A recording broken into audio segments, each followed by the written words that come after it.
Today, we gather together to take part in something we love. Hello everybody and welcome. Whatever you choose to call it.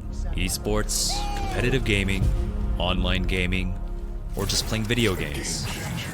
We're here today for a virtual gathering of friends, enemies, and allies.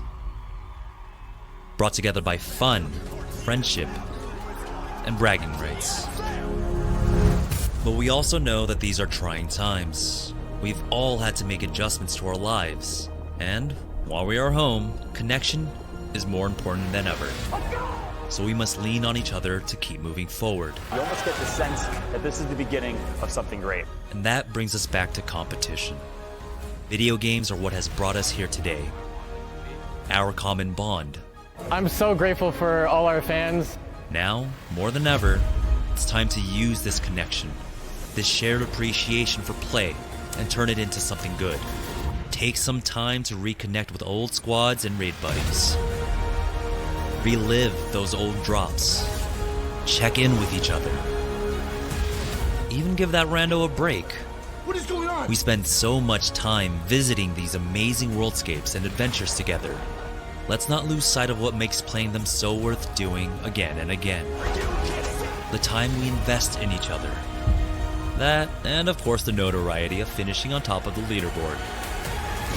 After all, Apex Legends is just a game. A battle royale that you've come to love.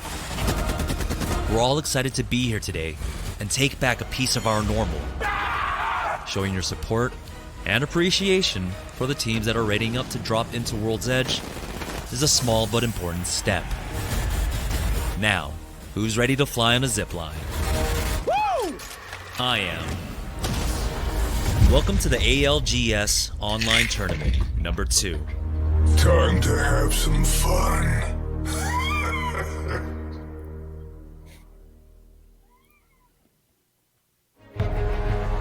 It has been a monumental effort for a team of 20+ remote professionals.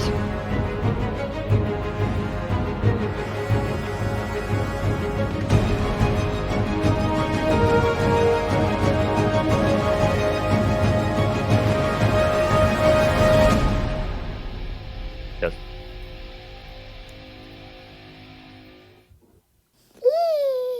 It has been a monumental effort for a synchronized teams of 20 remote professionals and their dogs, by the way, to bring you an online broadcast. Typically, we're in studio. This time around, we are all cloud-based, all remote, and we are ready for what's going to be a great broadcast here. Excited for this one.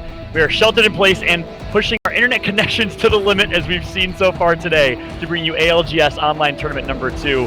Fallout here joined alongside the faces you know and love in competitive Apex. It's Bravo, it's Rain Day, and Jamerson. Boys, we're back, and we're getting ready for North America. How are we feeling? I feel great. I'm feeling good. I'm worried about your internet, John. I think yours is the only. John, your internet is the only one being pushed to the max. I guess. But I'm Midwest excited for thing, North man. America. I wish I had It's that the East Coast gamers, rise blame to the FiOS. I don't know what it is. A variety of issues over here, but hopefully we'll be up and running. Hopefully we'll be good to go for the second half here today. And of course, it's a big feat what we're doing today. We have 20+ people in the broadcast staff that have been working all week long. Everyone is remote. You just saw a little video of the behind the scenes there, and it's been a great effort from everyone to try and make this all possible, to bring everyone out there the chance to watch competitive Apex in our online tournament number 2. Jamerson, Rain Day, how'd you guys enjoy the first half? Unbelievable for me. I mean, I know Jamerson and I were breaking down a lot of the stuff from as far as the tactical side of things, but for me, it was just fun to play, to watch play Apex competitively again. You know, a lot of times we thought, you know, with all the news coming down, wow, I don't know what's happening. Arlington got canceled, but the fact that we're able to pull this off and to see these guys compete, let alone great stories unfold, even as a result of that in the most awkward of times, I'm really blessed we got to do it. Yeah, definitely getting to watch EU felt really good because there has been a little bit of an iron curtain around the EU region as a whole, just because they haven't been like broadcasting their scrims. No one's really been doing that. And also it's at not great hours for me to try and watch, but seeing that, and of course, seeing Alliance pull out a dominant victory there was so great to see. Yeah, things have shifted a little bit. We had Alliance first place, Weiger in second place. So, perhaps Luminosity have some competition over in Europe. We will see some great storylines already. But now we're moving to North America, where we have another set of storylines. For those that are just joining and haven't been here watching the last 2 or 3 days, let's go ahead and take a look at the format and show you how the action has broken down and how these teams got to where they're at today.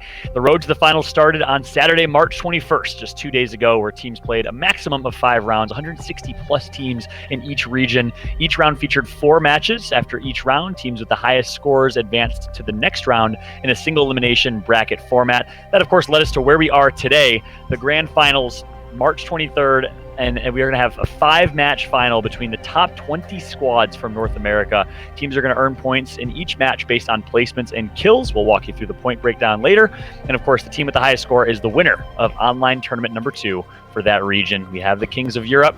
We'll see who will end up on top here in North America. And there's a lot of money to be played for, Randy.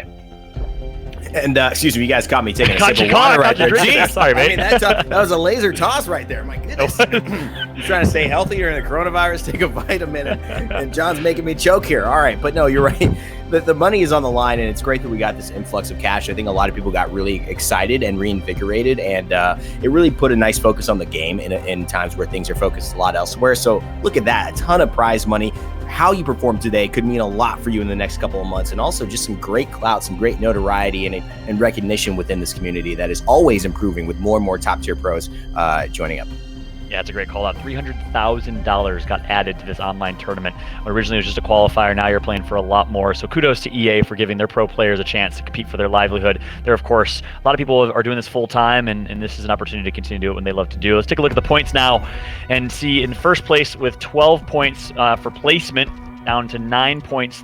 Lose three, a differential of 3 from first to second, down 2 all the way to 5th, where you get 4 points, and then just down 1 each way until you get to 15th place, where you get allotted 1 point. You also get 1 additional point per kill, which is crucial. So keep in mind, teams that do play aggressive, teams that do play for high kills can make a difference. We know the sniper abusers are known to play aggressive and go for kills. We know TSM has done the same thing quite often in their games, and that's usually why they rack up so many points. So that's the format. That's the things you're going to break down. Jamerson, anything in particular that you're looking forward to based on our format and our point system today?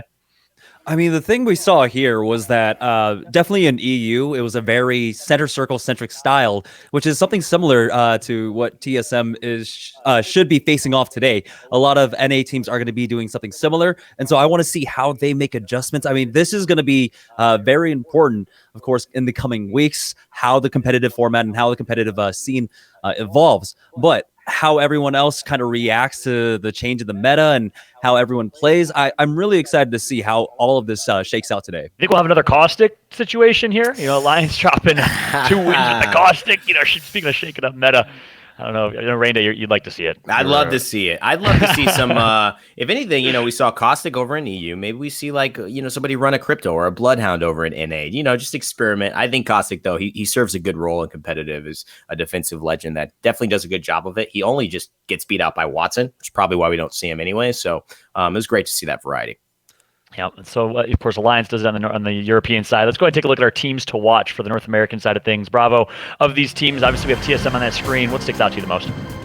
Let's see. I have to say, for me, my team to watch that I put up here is Sniper Abusers. Of course, this squad in online number 1 placed second. G-Dolphin, of course, was in instead of Android Dreams. But they won game number 3 in online number 1. Right now I don't want to say they're the biggest threat to TSM because I don't know if they have that type of coordination just yet. But of course, they are going to be a team to watch without a doubt. Yeah, of course, we have Straight Rippin'. I'm just, as a childhood fan of Halo, excited to see the Straight Rippin' name back and competing. Tom T-Squared Taylor is doing it alongside Brood, who did qualify last time around, and they're holding it down for the 30-plus club. We talked about that a lot in the last broadcast, but now he's joined with Brood is joined with T-Squared this time around. Excited to see what that Straight Rippin' roster can do. Dream Team, former Misfits. We all know the type of noise they've made in the past. We'll see what Dream Team can do, and then Liquid Blue kind of rounds that out. Jamerson, I know you in particular were looking forward to Liquid Blue. What is it about this Liquid Blue squad who hasn't placed consistently high in the past that is a difference maker this time around?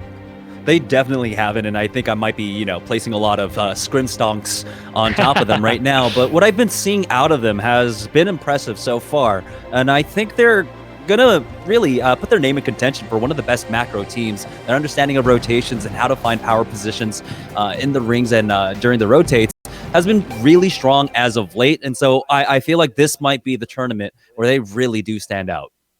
Well, one thing I want to point out at the very top of that list, we didn't talk to them about them much because they're a team that really doesn't need much of an introduction, but TSM back-to-back champions, looking to make it a 5th in a row here in online qualifier number 2. They won online qualifier number 1. They've won so many events before then, but TSM did it in such a dominating way in terms of how they got here. If you look at the semifinals, we had 40 teams. The top 20 made it, so 10 from each lobby.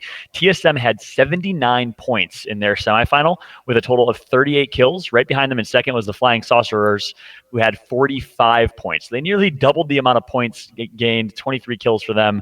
And TSM is just looking so incredibly dominant here. Bravo. Yeah, here's what worries about me about that TSM note. Coming into online number 1, TSM did not have that strong of a performance. I think they were seeded 4th or 5th coming in from their semifinal into the finals. Similar story at GLL. They had done terrible rounds in the beginning, and then later on came back with a miraculous comeback win. If you look at their X Games and Poland performances as well, they had to work very hard to get them. However, them coming in to this final with that much of an advantage tells you that TSM is normally they wait till the finals or the latter stages of any event they're in to make things click and they pull out a miracle. Them coming in this early, it means one of two things. It means they are the best TSM they've ever been, or it means maybe they have a peaked a bit early in terms of performance, and now is there a question if they're going to continue it through? If I'm a betting man, I'm going to say that TSM is here to play. Yeah, that's a good bet to make. They played so well and so consistently throughout. I think the former of your argument is probably the accurate, but who knows? We talked about Luminosity. I don't think any of us would have predicted Luminosity falling out of the top 5 as they got 11th place in the European side of things. So anything is certainly possible. You don't want to jinx them by any means, but this is a team that arguably can become one of the best dynasties we've seen in esports with how much that they've dominated this game from beginning to now. TSM is a team you can't really count out. But then there's a variety of other teams. You have United, Solidified Black, Liquid White also representing. So Team Liquid representing incredibly well. I don't know if you guys saw that Liquid and Marvel crossover they did, but that was also quite dope. So Liquid is flying high with their new jerseys. Jamerson and Rain Day, any teams outside of the 5 that we had listed there that you think really has a chance to make some noise here? No, definitely. I would look towards Liquid White. This is one of the first times where they can really compete as almost a full roster, right? They're still missing out on Mendo, and it seems like their coach, Callie, is going to be filling in once again in his stead. But the fact that both Liquid squads are in this, you got to imagine that the coaches have at least worked out some system where they don't run into each other. They try to avoid each other's drops, and we'll see if maybe, being from the same organization, they've worked something out that they can really try and bolster their chances here. Yeah, and I think when you look at these squads, I was the one who put Straight Rippin' on that list because I think I like what Brood is doing as far as talking about age and the factor of that you don't have to be 24, you don't have to be 18 to be competitive in an FPS, which a lot of people hold the stigma of. The older you get, the worse you get, and he's kind of going against that. And also Sword Johnny, he's a guy that I've seen play, and he's a controller player on PC. He's a fantastic crypto, and he was one of the guys who I saw not playing crypto in some of the earlier semis, trying to get into the finals for NA. I was a little worried about potentially seeing anybody play him because he's just so knowledgeable of that legend and a very, very high-skilled mechanical player. Overall, it's still TSM's story, though, guys, and I think until they get dethroned, I think this is still going to be all about them. 3 of the best mechanical players. They do things they shouldn't do, and I think in Abreleli's stream today, I caught him saying, asking him, who are you guys scared of? He said, teams we're most scared of? Effing nobody. So I think they're really ready for this one, guys. That sounds about right. They're never lacking confidence is TSM. But the 2 teams you see on screen right now, RXX and Achu. You might say who? Well, these 2 teams placed top 2 in their semifinal above a variety of other teams. So they performed well. Of course, Achu consists of Cocky Beans, Thule, and Mr. Hakulo. RXX you see on screen right there, Rocky Nishu, Xerpo, and Zera Tricky. Those are 2 teams that have been putting in work and prepping. In my eyes, also some dark horse squads. So I'm excited to see if they can make some noise and maybe rewrite the narrative. We saw, Weiger do it in the European side of things, but dethroning some teams that we're used to seeing in that top 3. Who knows what teams we'll see here in the North American side. So there's a lot of storylines at play here, and a lot of different teams, a lot of names that are really trying to not only take home some cash, but cement themselves pretty well here in the first season of Apex with the Apex Legends Global Series. But enough about some of the teams and rosters. Let's talk a little bit about the gameplay. Last time we had a chance to bring the action for competitive Apex, it was Season 3. We didn't have crypto in the game, not that shook up a whole lot competitively, but the meta's changed, the map has changed a little bit. We've seen some buffs to legends like Bloodhound. We saw Caustic be played and a win from the European side of things. Do you think that's going to shake anything up for North America? Do you think any teams might have some more confidence running a Caustic or perhaps a unorthodox type of meta? Well, I'll fill in on that, just my thoughts, because I've been talking about Caustic with EU a lot. I love it, but I think EU is much more of a team-based squad. And I think you even heard a lot of the European streamers talking about the fact that they believe over the course of EU, maybe there's 8 teams that are competitively viable, but maybe those 8 teams aren't necessarily as good as the top 4 or the top 3 in North America because they rely so much on individual skill. The Caustic worked because his teammates were engaging around the Caustic. They were shooting their canisters as a unit, not just a Caustic playing by himself. I think we will see that shift towards more Pathfinders here because I just think we have a different style in North America of the way we think about games, the way we think to win and compete. And I think people like that individual ability to win their own battle personally and not be subject to your team either saving you or letting you die. There's definitely a stylistic difference between EU and North America. EU does favor the Gibraltar a lot. A lot of teams have adopted the Gibraltar and even gone for some Wraithless compositions. I'm not entirely too sure if we have those teams in this grand finals or in this finals for North America, but there has still been a level of experimentation. Like I had mentioned during our EU broadcast, teams like Rebel Esports, they've practiced with crypto in the past. They have it in their back pocket if they want to try and pull it out. I don't think they will though, because trying to pull out a composition that's a little bit harder to execute than something you've practiced for 100 scrims or so. It's much easier to just try and keep it simple going into the finals here. So I'm still expecting that we're going to see largely a lot of Pathfinder play, but there's still going to be a smattering of Gibraltar here. Rob, anything you'd add to that?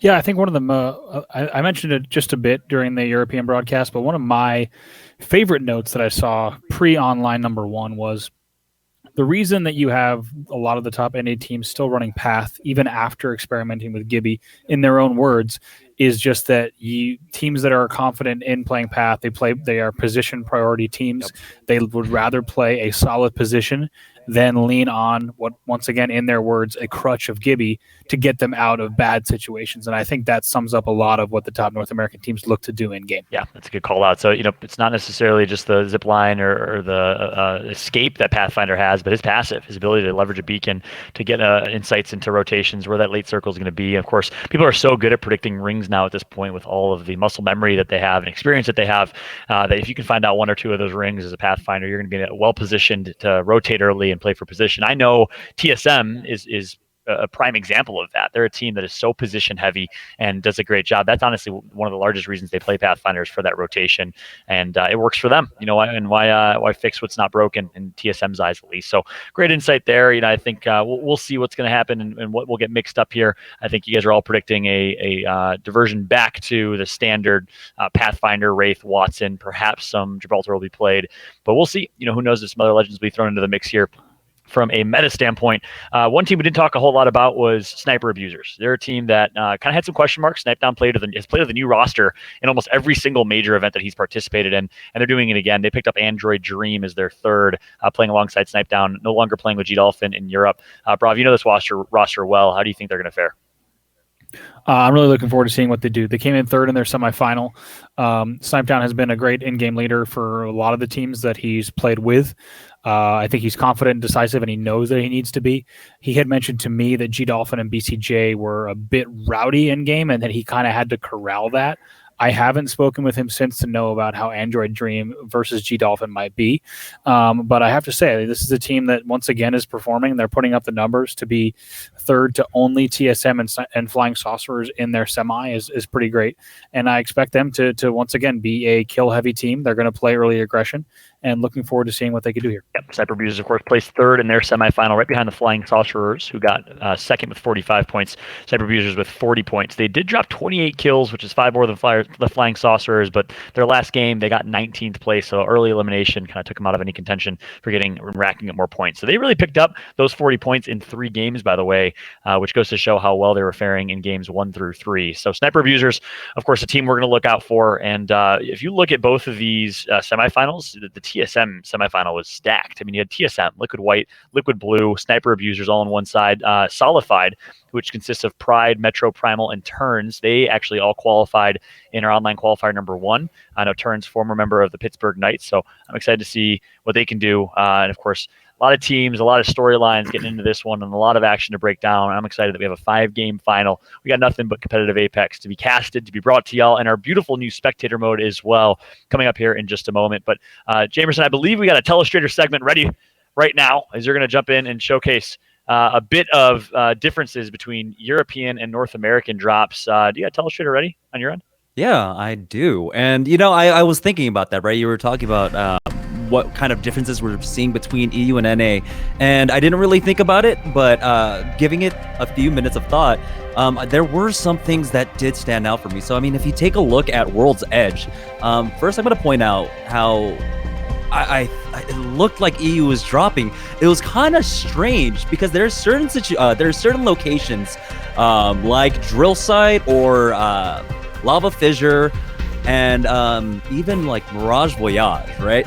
But technically, or usually for NA, I would say I usually see Lava Fissure along with Drill actually split between teams, and if or actually split by one team, or if not that way, I'll see a split from one team of Train along with Drill Site. But during the EU games, that was not what I was seeing. I was actually seeing like a clear demarcation. Every single point of interest on the map was basically just divvied out to every single team. And we didn't get to see as many, I would say, 50-50s coming out, except for a few notable ones early on. But for the most part, a lot of teams were just kind of staying to their own point of interest and not contesting that, or not splitting farther across the map in that regard. Usually, like I said, you would see a lot of teams, definitely for NA, able to take both Drill Site along with Train Yard, or Drill Site and Lava Fissure. But we're still going to see that places, of course, like Fragment West and Fragment East are going to be split by 2 separate teams. Skyhook usually goes down to 2 teams. Sometimes we do see a third coming out here. But I thought that was really interesting that EU didn't really risk their drops. They didn't really risk and split up as much. So especially if we do take into consideration a place like Geyser, that usually when we see a team dropping over at Geyser, we'll see if they have a Pathfinder player that they'll actually, the Pathfinder will scout the map, see where the beacons are, because there are 2 kind of cursory locations around Geyser that have a Pathfinder beacon, one over at No Name and then one to the south, just north of Lava City, where you can pick up a beacon. But I don't know if teams are going to be playing that risky today to try and make that kind of splitting up their team. The fear of getting 50 dropped upon and losing out early on might be a little bit too much to see teams play very risky, very loose kind of play on the drops.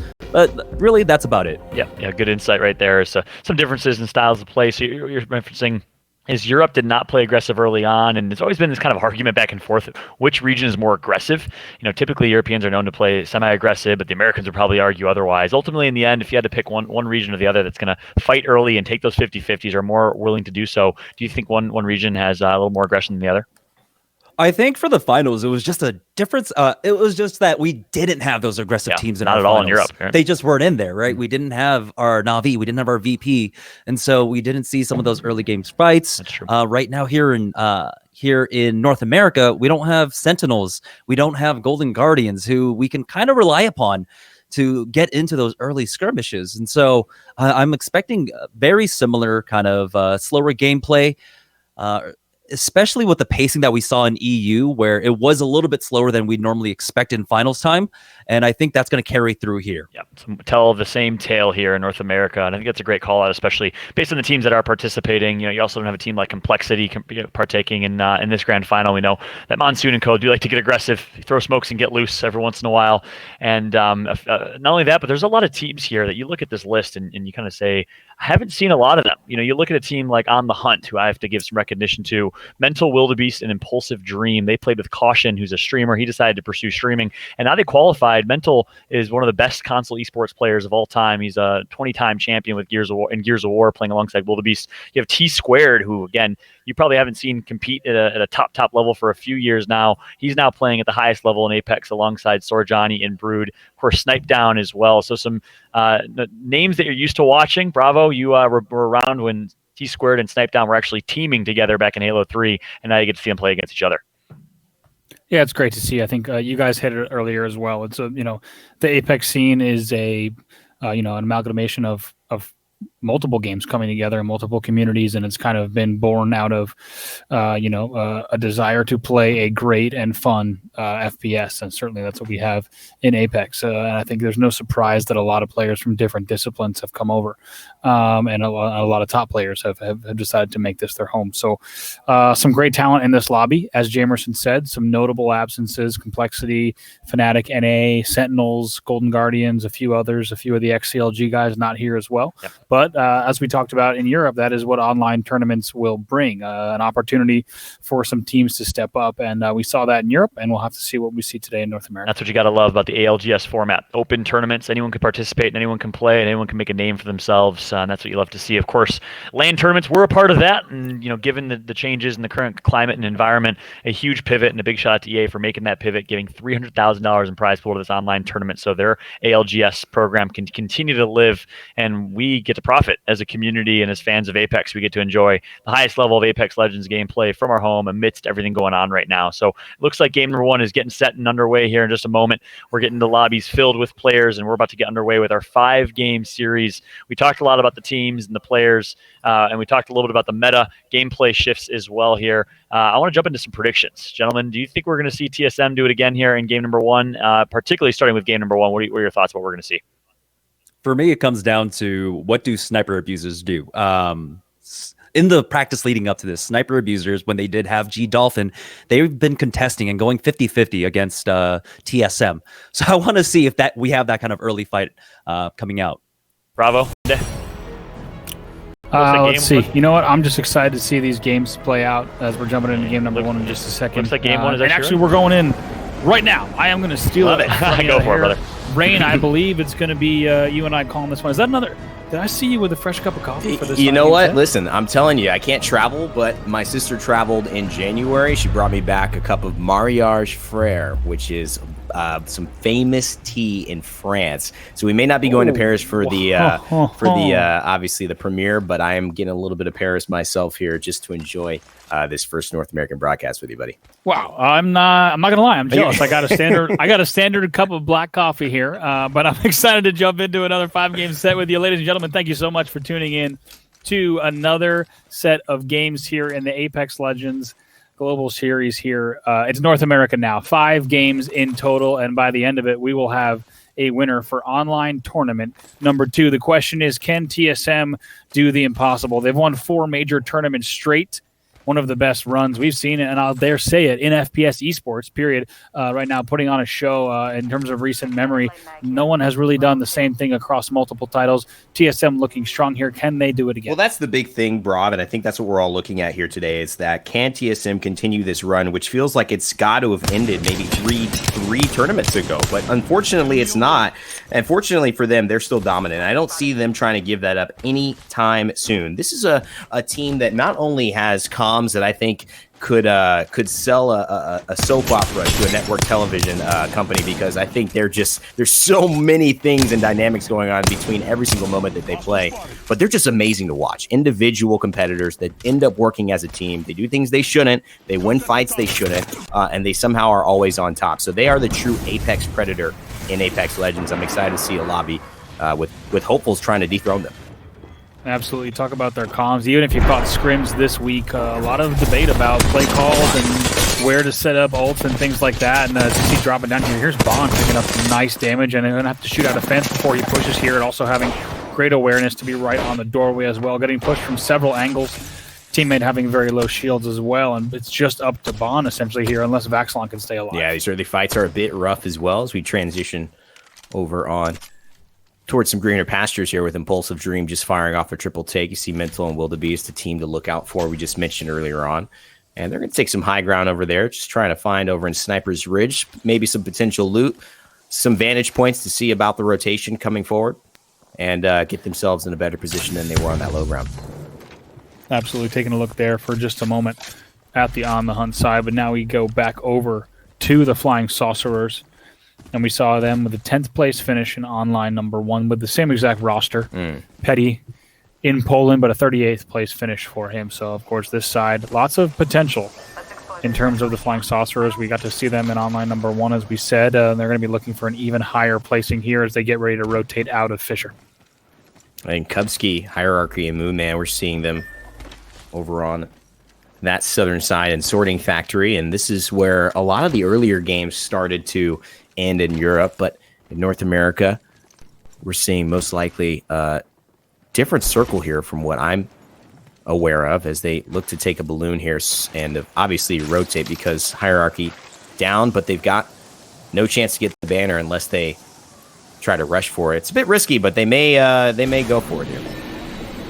Yeah, we'll have to see if they go all the way back to Tree. I'm taking a look also on all the POVs that we have in our OBS feed to see exactly where teams are trending. Of course, we are headed straight southwest here. It's reminiscent of some of the earlier matches that we saw yesterday in the quarters and the semis, as well as one of the matches that we saw earlier today. We are headed to a true thermal finish as we are going straight southwest, and several teams already set up. I want to say at least 6 teams or so. Excuse me, now we have the OBS up.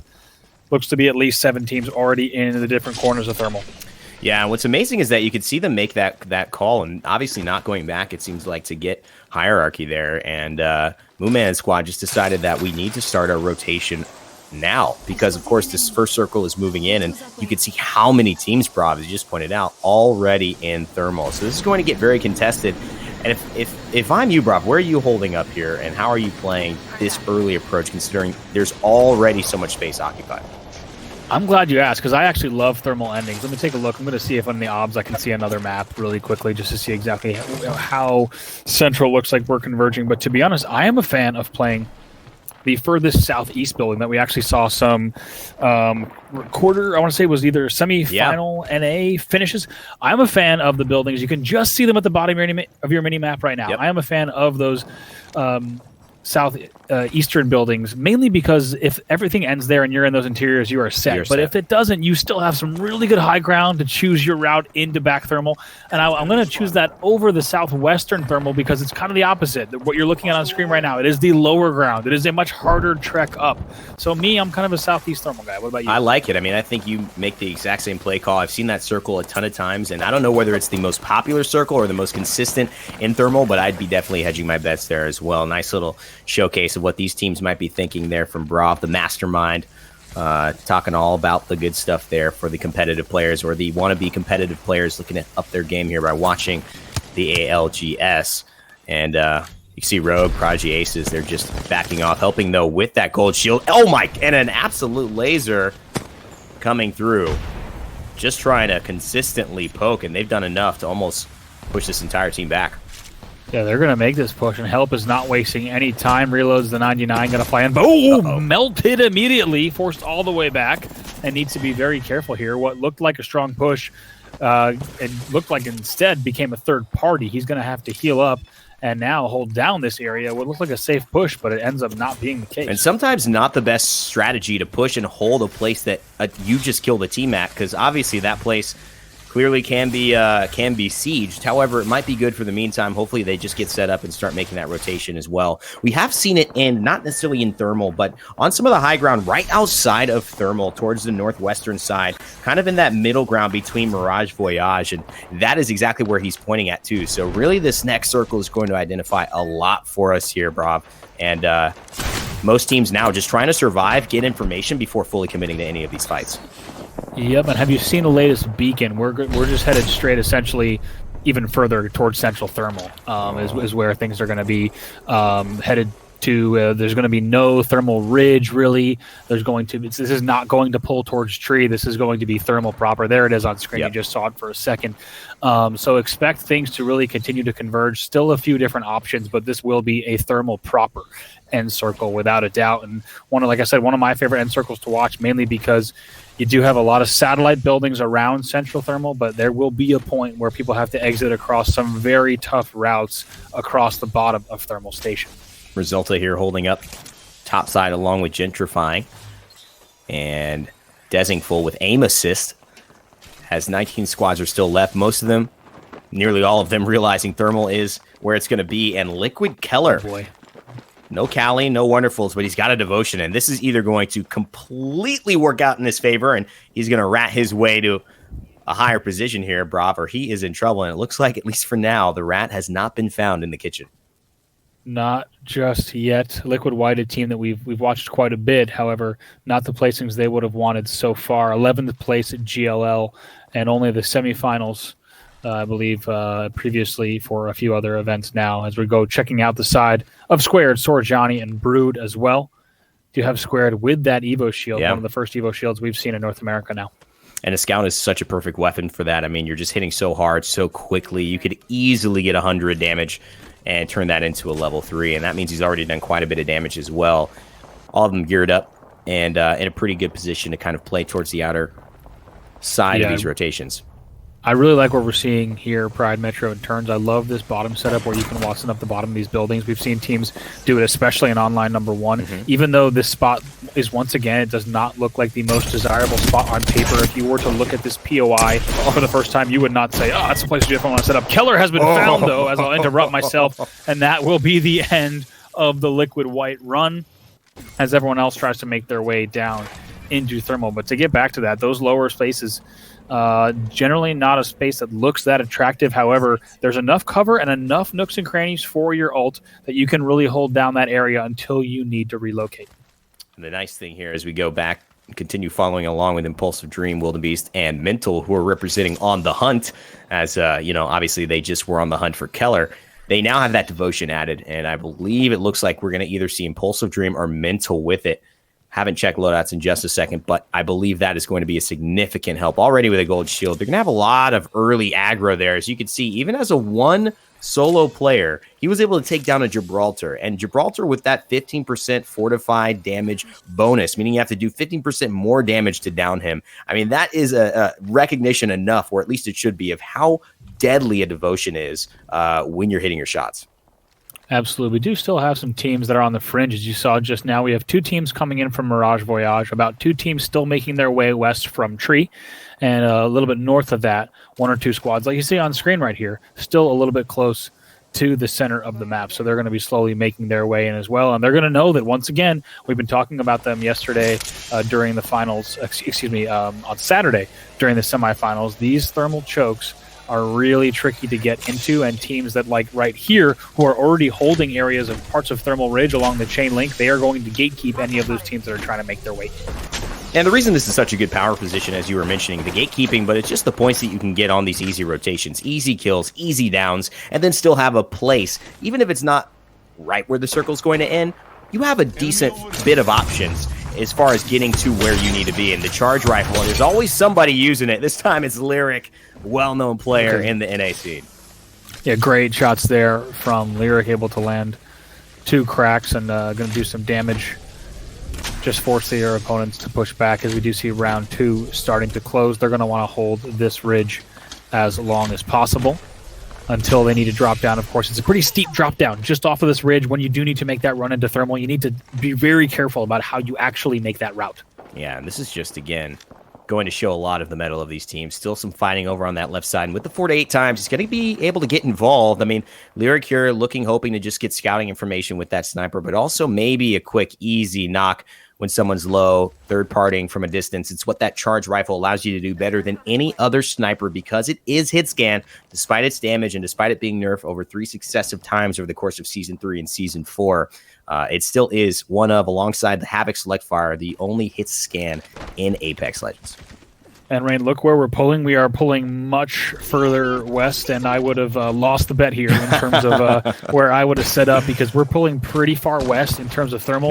Yep. You still have central thermal still in it, but we are probably going to that central building just to the west or to the bottom left corner. Yep. All the way southwest would be my 2 guesses right now in terms of where you want to set up. And anyone who's been down there, which almost anyone watching this show certainly has been, knows that those buildings are pretty sparse. They are pretty thin. Yeah, and I believe you. I think I've seen actually and played this circle over the last few days. I actually did a video with a Wraith trying to showcase her for the ranking video I just did, and I believe that is the exact building that this game is going to end on. But we'll have to wait and see. Sometimes the game even confuses its brightest players, and no, I am not putting myself in that category. I'm just talking about all these great pros who somehow now find themselves in a little bit of a trickier rotation than maybe some of them had thought to start this one out.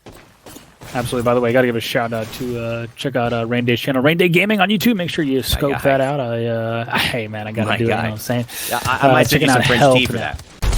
Oh, hey, that is a trade indeed. Now, Help laying down some shots from the low ground, but it's actually going to be squared brood for Johnny. They're now dropping down and looking to finish. PK is out, another 46 damage. Can they finish there on the Wraith? Yes, indeed. Now also the Watson goes down, and that will be a nice set of kills for them. Very well executed. 16 squads left. Big armor swap, and now they are in the middle of attention. He's just going to pop the Watson ultimate, but that just spells disaster for his squad. Johnny goes down. Brood, he is by himself, and I think he's got to see if he wants to risk this at all. They might just have to survive because T-Squared, he falls as well in that engagement. And it's RBL, Mopork, Nighthawk, 6. They come forward, Rebel Esports, and make a big play onto a pretty well-known team. Yeah, exactly. Straight ripping, definitely in a tough spot. We're going to have to see exactly what happens with them if they're able to come out of this and still have some battles to fight, but they've made their way into just a tiny bit of cover on this southern part of Thermal Station, but they have a long road to go once again also west if things continue to converge in that direction. However, the Flying Saucerers, on the other hand, they're in a great spot. They're on the higher ground on the northwest side of Thermal. This is a great place to be, a great place to gatekeep, and they can time if and when they want to continue moving even further south. They've got great sight lines onto Central Thermal. They have sight lines onto the building that is also just to the direct south, so they're in an okay place there, Flying Saucerers. And what we're looking at here, too, if you paid attention, this team we checked in on at about 19 squads, still holding the exact same spot. Dezing, Resulta, this is that squad aim assist, and this is the benefit of rotating early. If you're just trying to figure out what is the meta, why are teams doing what they're doing, the amount of resources, the amount of risk, the amount of poke that they've had to take and waste is so low. But the other caveat is that there's nobody that you're fighting. So if you can see, the ammo is being shared because that Watson was with a Hemlock poking a bunch of people and only had 10 heavy ammo. They will have to move if they want to replenish and be ready to win this game, but as of now, they've stayed safe and are hoping these other teams cannibalize each other first before having to move any farther. Yep, still looking at this aim assist side up top. Some great sight lines there, and now taking a look once again at Flying Saucerers. They have gotten into the building that they were just at. Now they're going to Watson up, take some time to heal up as well. 2 players on white. It's going to be a difficult push for them, so they're going to really need to be careful on how they time their movement further south. And as we follow along with them, really interesting to note that Kubsky takes down Snipe Down. So that may, and it is not definitely the down because we still have 15 teams left. So there's still at least one member of Sniper Abusers alive so that their squad is still hanging on in this game for placement points, but it is not looking good. Now Abralelli actually getting taken down by Rebel, as you just saw there in the kill feed.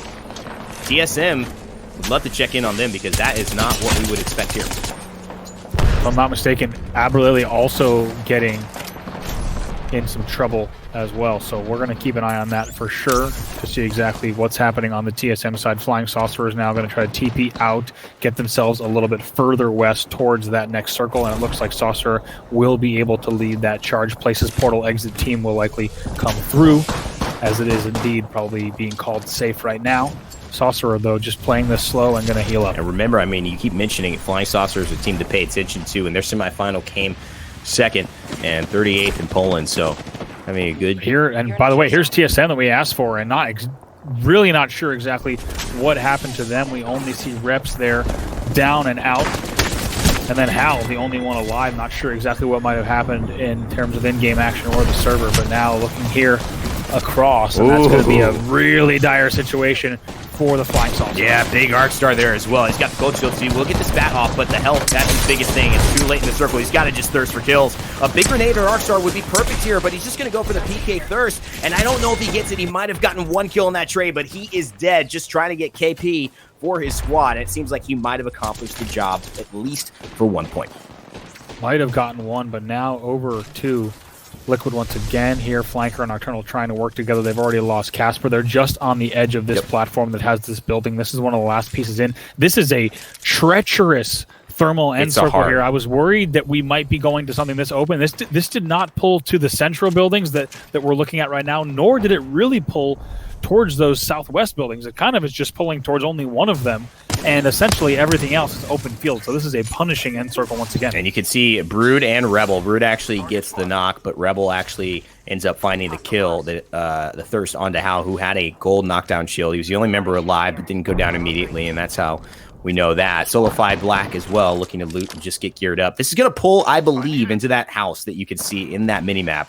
And that is going to be where a lot of teams will try to hold. But there is some high ground on that secondary house to the right of this.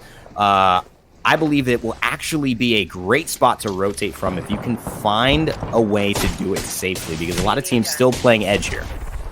Oh, shots coming in here on Straight Rip, and they did manage to heal up, and now it's going to be a Q from Brood, but spends most of it behind the pillar, and he will get down. So now T-Squared here, still with this Evo shield, and he is now in at least a 1v2. Needs to be careful using the teammate's shield as cover, but now 2 players coming in. You already knew that that was going to spell disaster for him. He will be finished. That will be Straight Rip, and out they will exit in 8th. And that's EXE, XE United. And so Crust, Teenage, and Lyric, they're doing their job well. Mopork on the Rebel side of things alongside Six and Nighthawk, one of the few teams that tried crypto in that lead up to Texas. Now sticking with this tried and true combination of that Gibraltar Wraith and Watson, and doing very well for themselves in a pretty good position, geared up with level 3s and a level 2 as they start to try and push this. And I believe that was Gibraltar Ultimate outside.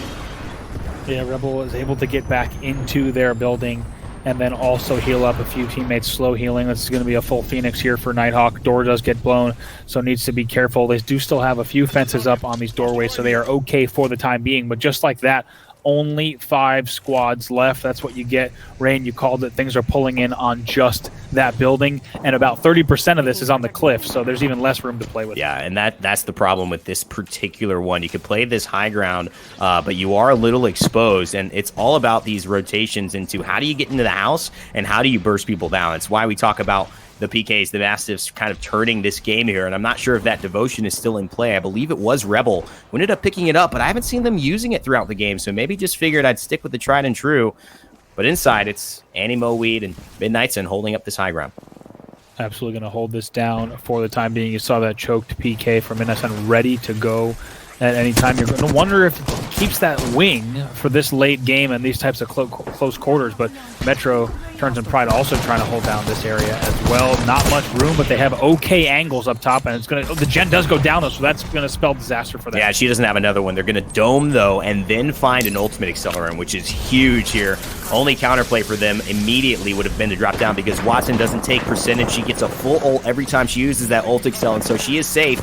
And if they have another one, they'll be able to repeat this process in about 35 seconds. Yep, that's Solified there down low, trying to do whatever they can from the low ground, and CAC on your screen here with Annie, Lion's Crest, as well as Midnight Sun still on the high ground. But we have seen teams lose this from the high ground here as things are going to get real thin. One team coming in, that's going to be BCJ, goes down, Android Dreamer as well. Now that could be the end there for the side of Sniper Abusers momentarily. We'll see what Snipe Down still has, or if they have a gold shield, but still, it is going to be CSC holding the high ground. Yeah, that might have been Snipe Down already falling, and those were the remaining 2. I'm not sure. I wasn't paying attention to them. It looked like he had dropped, and that could be an interesting story if he is alive, ratting it out and kind of playing maybe a potential spoiler to these teams who look like they've got it. Right now we're looking at Solified, and we're looking at Midnight Sun and Squad. CAC in a perfect position, but you just cannot forget about Lyric and Squad. They've been doing well the entire game. Absolutely. The XE United team, of course, still here, ready to play. They're on a red, a purple, and a gold. to win this game. They're probably looking the best in terms of armor. There it goes down as well. That's going to force Solified here just off of the roof. They're going to have to go back to that low ground and stay alive here. Their ult is back up, so they are okay for now. Yep, and so they're just going to go right back on, but that just means roof can be taken, and that's what they try to do, but the double tap not quite there. Didn't have it. Was going for the single Eva. So Solified now having to face off some high ground, but do they have the bombardment? They do. Even though SF Pride has fallen, they can dome again, get a heal, decides to opt against the bombardment for now, and so it's risky, but no one pushes them. If there's a fast revive, and take a look at Midnight Sun trying to set that TP. TP does go down, though, so going to be able to stay alive here, have that option to get out when they need to relocate here. Only 36 seconds left before that close, and 4 squads still left here. Crust able to get that res on Teen as well. Going to drop all sorts of heals to try to get Teen back into this action as Crust covers with the PK. XE United still in trouble, but Lyric getting his health right back. Looks like a golden backpack picked him up to almost 70% on both sides of shield and health, and so they're looking good. Solified jumping up with a little bit of a poke. We're playing inside as well. As you can see, it's CAC, and so we've got a 3-person full squad fight, but where's the 4th? And I think that could be where we're looking at a solo player, and you mentioned it might have been sniped down. We're going to have to find and track that squad. We are going to indeed now back on the rooftop again. Solified tries to make something happen. Pride gets shoved back to the low ground yet again. Going to port for just a second, then also try to fence up here as things are going to end in just a moment here. Let's see. Midnight Sun goes down. Pride going down as well. Metro goes down from the ring, and Lyric will fall as well, but still 4 squads officially up. That is going to be it. Now all the fight will be in this last ring. Turns is still up for Solified. 2 squads left here for just XE United as well, and I think it's going to be the XE United boys that are able to take it. I mean, this was a crazy ending. I mean, XE United, Rebel, they were all there for the very last moment. And oh my goodness, what an ending there at the edge of Thermal Station. Just a very contested, very rough circle to play against in game 1. But a lot of teams doing their absolute best to get that top 2 position. And either way, you got to say, well fought. Absolutely. Total carnage there on that end circle. I think the last 4 teams that knew it, Jamerson, you called it out in Discord as well. That was a full 3v3v3v3. So there was not the side of sniper abusers having a solo or anything. So that was absolute chaos there at the end of that game. And then the first player, yes, indeed. I'm surprised, to be honest, that I was able to follow it, but it is going to be XE United that takes the win. Lyric, Crust, and Teen, and then second place is going to be Solified. That's going to be Turns, Pride, and Metro that gets second there in the end. But total chaos. Rebel Esports and CAC were your 3rd and 4th. Fantastic. Yeah, and I think it was Rebel who we just weren't following necessarily in some of those situations, but it was really exactly. Ending.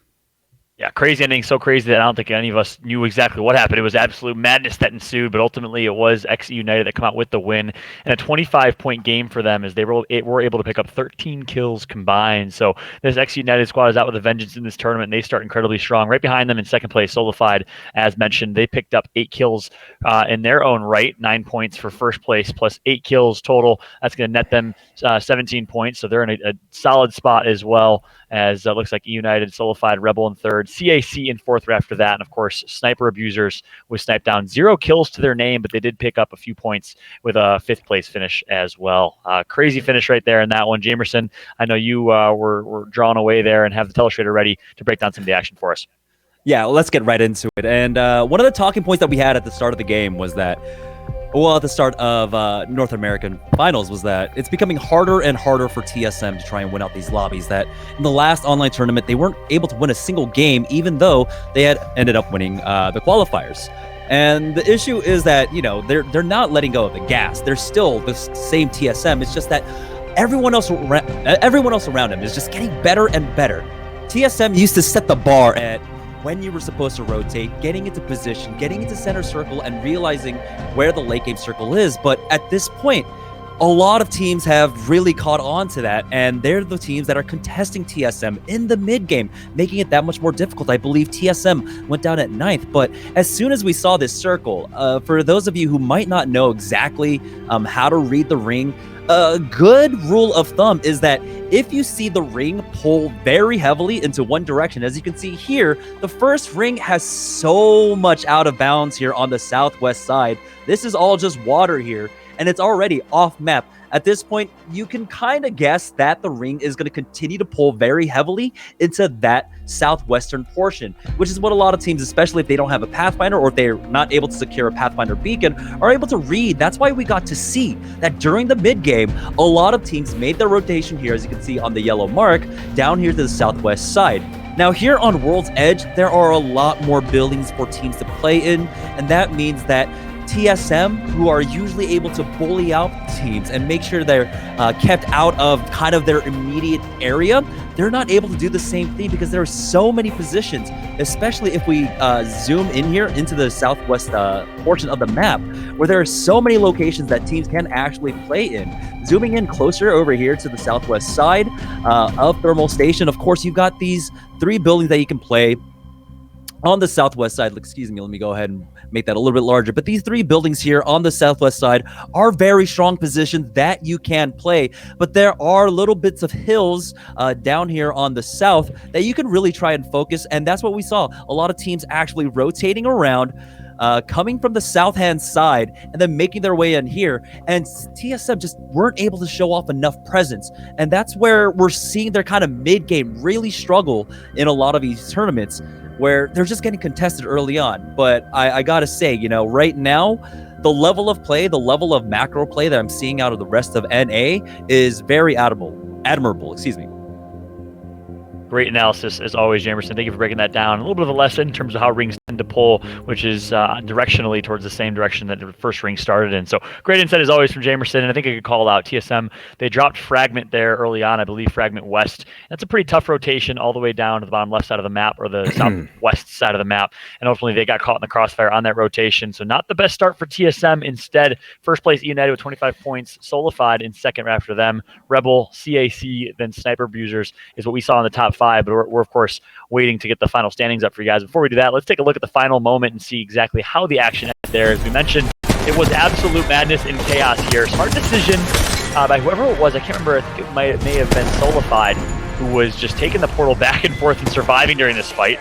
This gentleman was just waiting for someone to teleport through. Finally realized, up there he is, and was able to pick up the victory as a result of that. But that play from, I think it may have been Primal or Metro of Solidified, ended up getting them a second place finish, which is an additional 2 points. So heads up play in the finish there, and in the end, it was United that starts strong with the victory there. Rain Day, you cast the whole thing. What stood out to you the most in that first match? One of the things that we are just finding out as well, at least what the word on the street is, that Aberlily ended up crashing to start that game. And so I don't think that they had their full roster there. I think Hal was trying to basically salvage something. And so I would be, I am surprised TSM didn't have a better showing there. But if that's the case, totally relatable and understandable as to why that didn't really go their way in that final circle or throughout it. But I was very impressed at how many teams were contesting in that final spot. It did feel like we had 3 or 4 fully contested teams ready to go and challenge it. Not a lot of rats. It ended up being a very, very strong team play showing from at least 3 different squads who weren't necessarily on our basically first to watch. And so I'm excited for the way that I specifically saw Teenage and Lyric and those guys play coming out with victories in game 1. Yeah, definitely. Talking about teams that we weren't expecting, CAC getting a really good finish there. Really, and they'd had also a very good semifinals.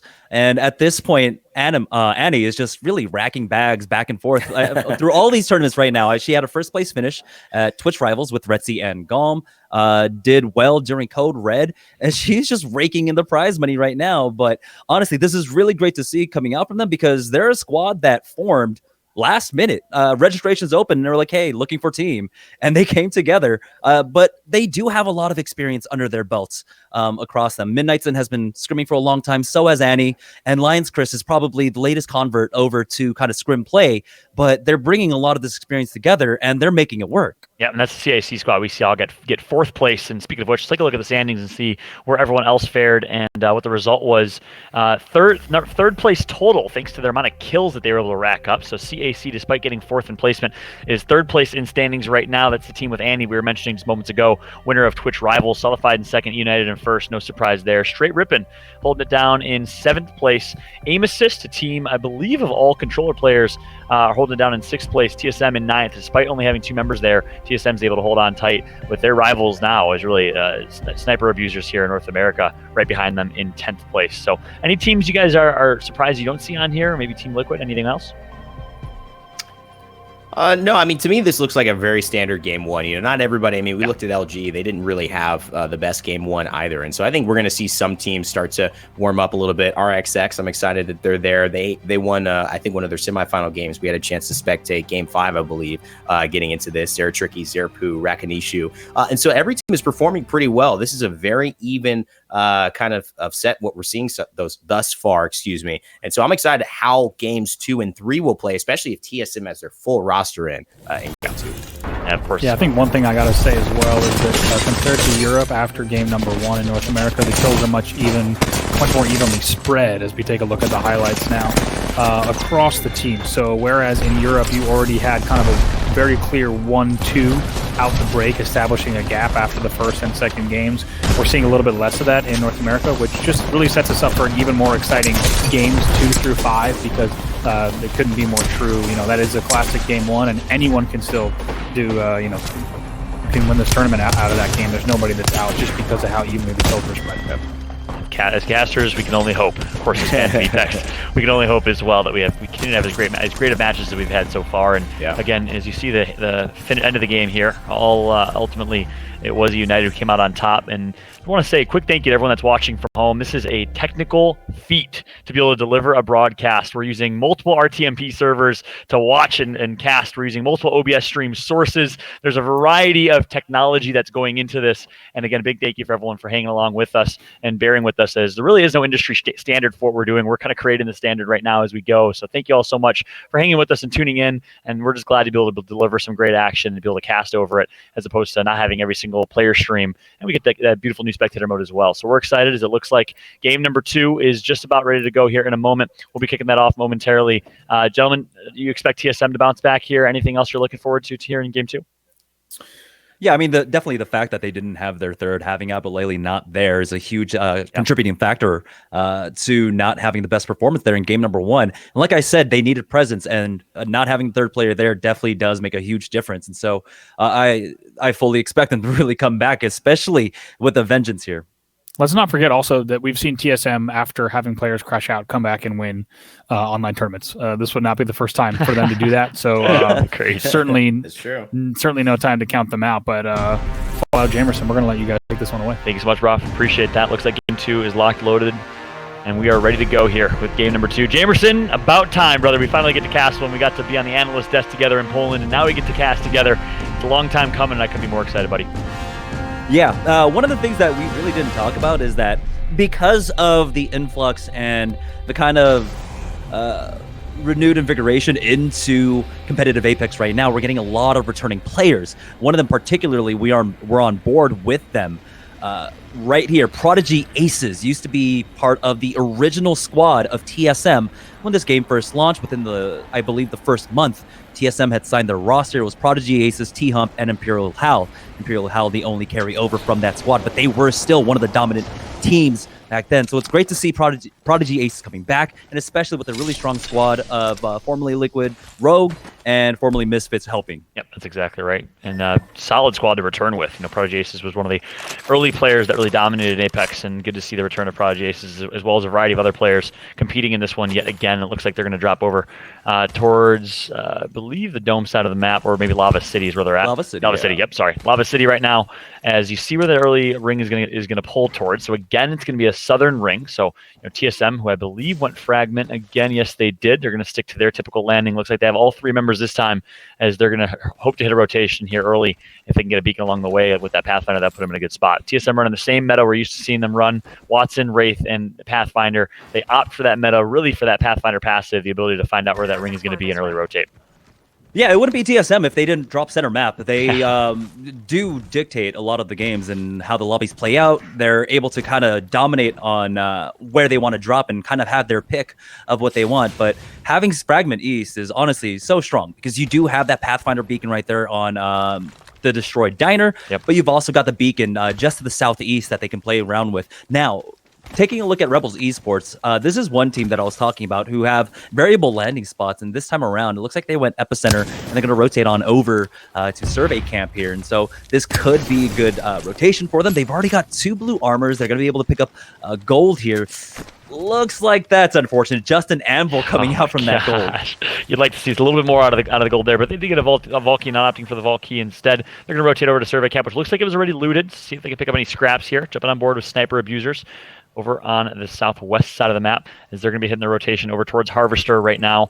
As mentioned, TSM known to drop middle of the map. They do. That's why they're always so well positioned. People think, are they lucky? No, it is calculated. Not only do they run a Pathfinder for that additional knowledge, but they typically tend to drop middle map. Whether we saw that on World's Edge or in Kings Canyon, just like we see it here in World's Edge.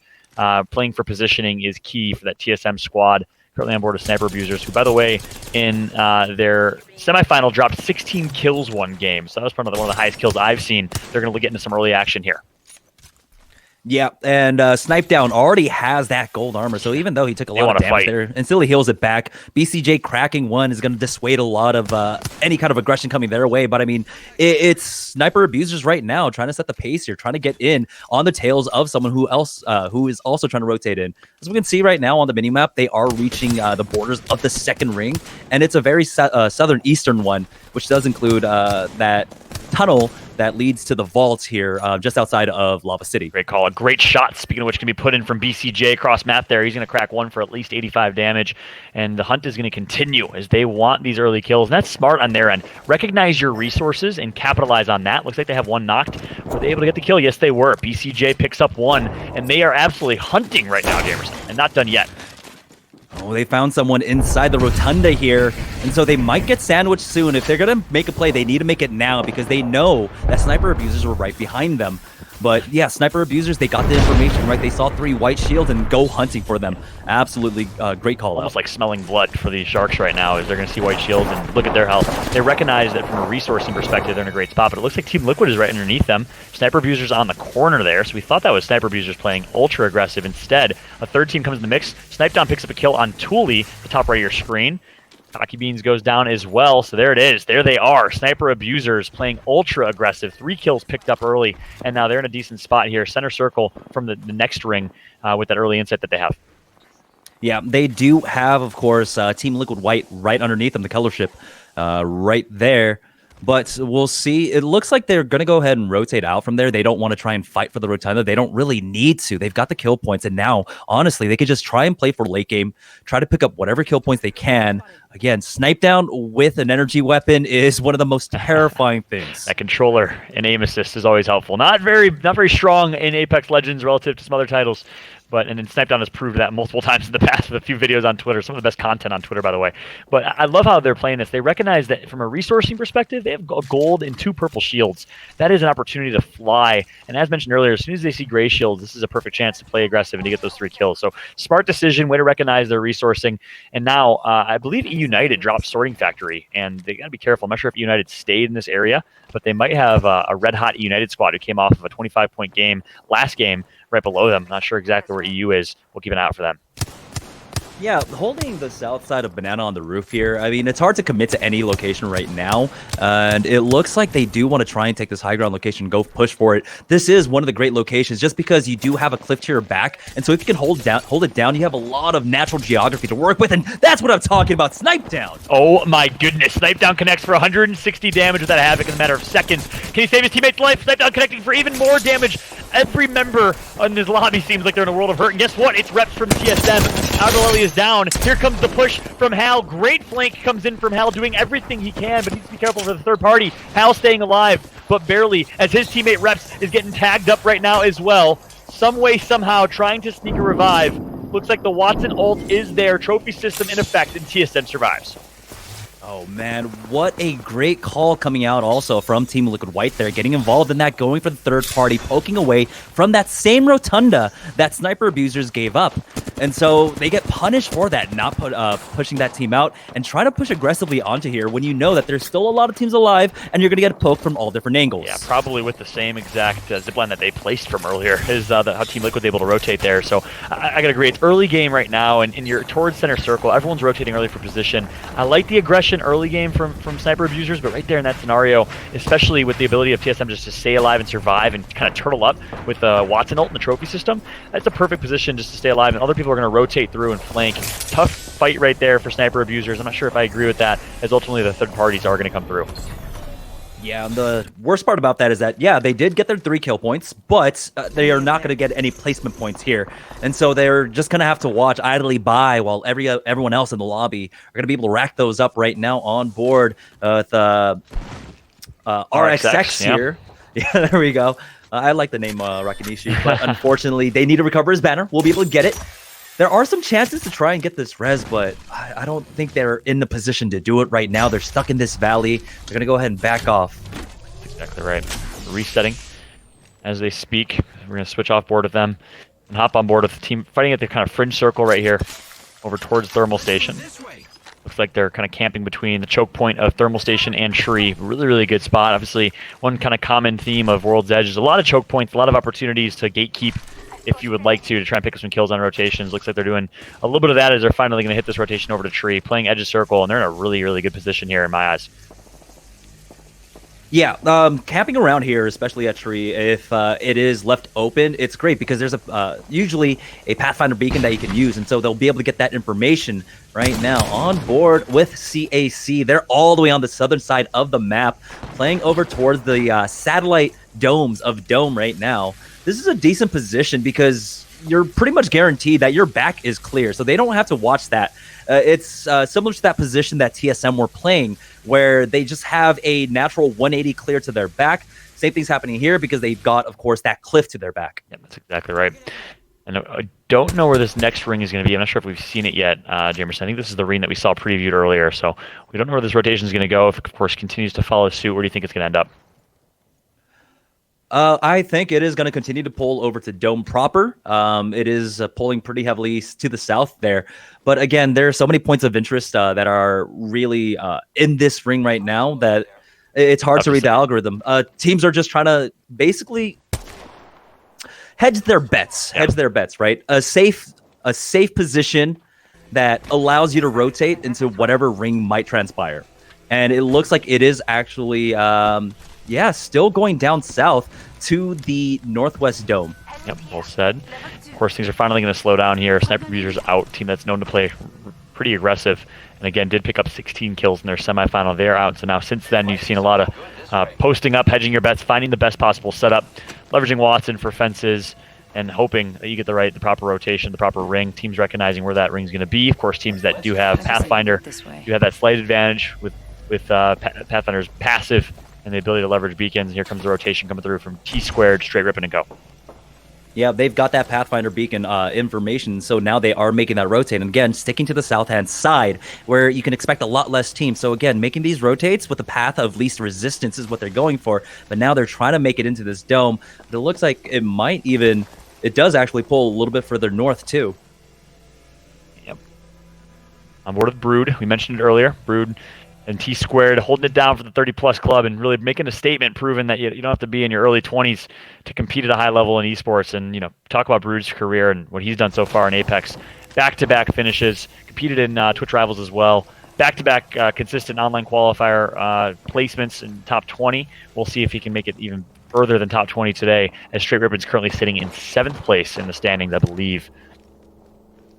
And now this is actually a very dangerous position for Straight Rippin' to be, because we've also got CAC, we've got Mooman's team, and now Smile just right behind them, ready to rotate in. And so I said that, there were going to be less teams here, but a lot of people had that same kind of idea, thinking there's going to be less teams here, this is going to be the safest place, but that ended up being a more populated area. Now T-squared will get rezzed up, but they don't have a gold backpack, and so they're going to have to back away with this portal. T-squared able to get that battery off, and it looks like they might just stabilize. Brood as well. Yeah, looks like they're able to reset. Whichever team had that early jump on them, you want to kind of go all in necessarily. Meanwhile, Midnight Sun able to pick out one, helping, able to do the exact same. The Dream Team coming to life here with a few eliminations picked up for them. I believe that was 2. As T-Squared, Straight Rippin' & Co. are slowly pushing up and getting a little more aggressive. 17 squads remain in this one. Yeah, that was the squad wipe onto Godsent. Mooman had started off getting that knock onto T-Squared, but they weren't able to finish it off because of the third party coming out from CAC right here. And so they are doing a really good job of really getting involved in some of these fights. They just need to secure some more knocks here. Going to TP in to try and get a position for the next ring. Yep. Of course, late game, smaller rings, third parties are abundant, so easy to kind of flick and get some shots in cross map and to disrupt a third party, or with a third party, even a fourth party after that. And it showed right there with a couple teams contributing to that elimination. Another squad's going to get taken out there. It looks like it is RXX eliminated as well. They did lose 1 casualty early on, and they're going to lose their last 2. 16 squads remain.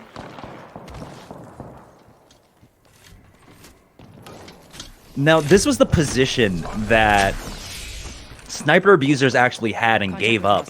But this could have been so strong if they had actually held on to it. They had already started off with a full squad wipe, getting 3 kill points. And then they could have honestly held this position and played Gatekeeper against any teams coming from the north. And I wish they had held on to this position, as we might see on display soon. Right now, though, as we go back to CAC, they're trying to creep in. They will have to move very shortly here. And there might be 2 other teams that they have to contest to try and rotate in. I think about 40 seconds till that ring's going to start closing here. At least 1 team spotted over to the west. At least a team or 2 close to them. We know that Straight Rippin' & Co. in the area. Mental's going to go down at the top right, and not after he picks out 1. So it looks like On the Hunt is in the middle of a bit of a fight here. Here comes the rotation coming through from Midnight Sun and CAC, who was sitting in 3rd place, I believe, in the overall standings after a good game number 1.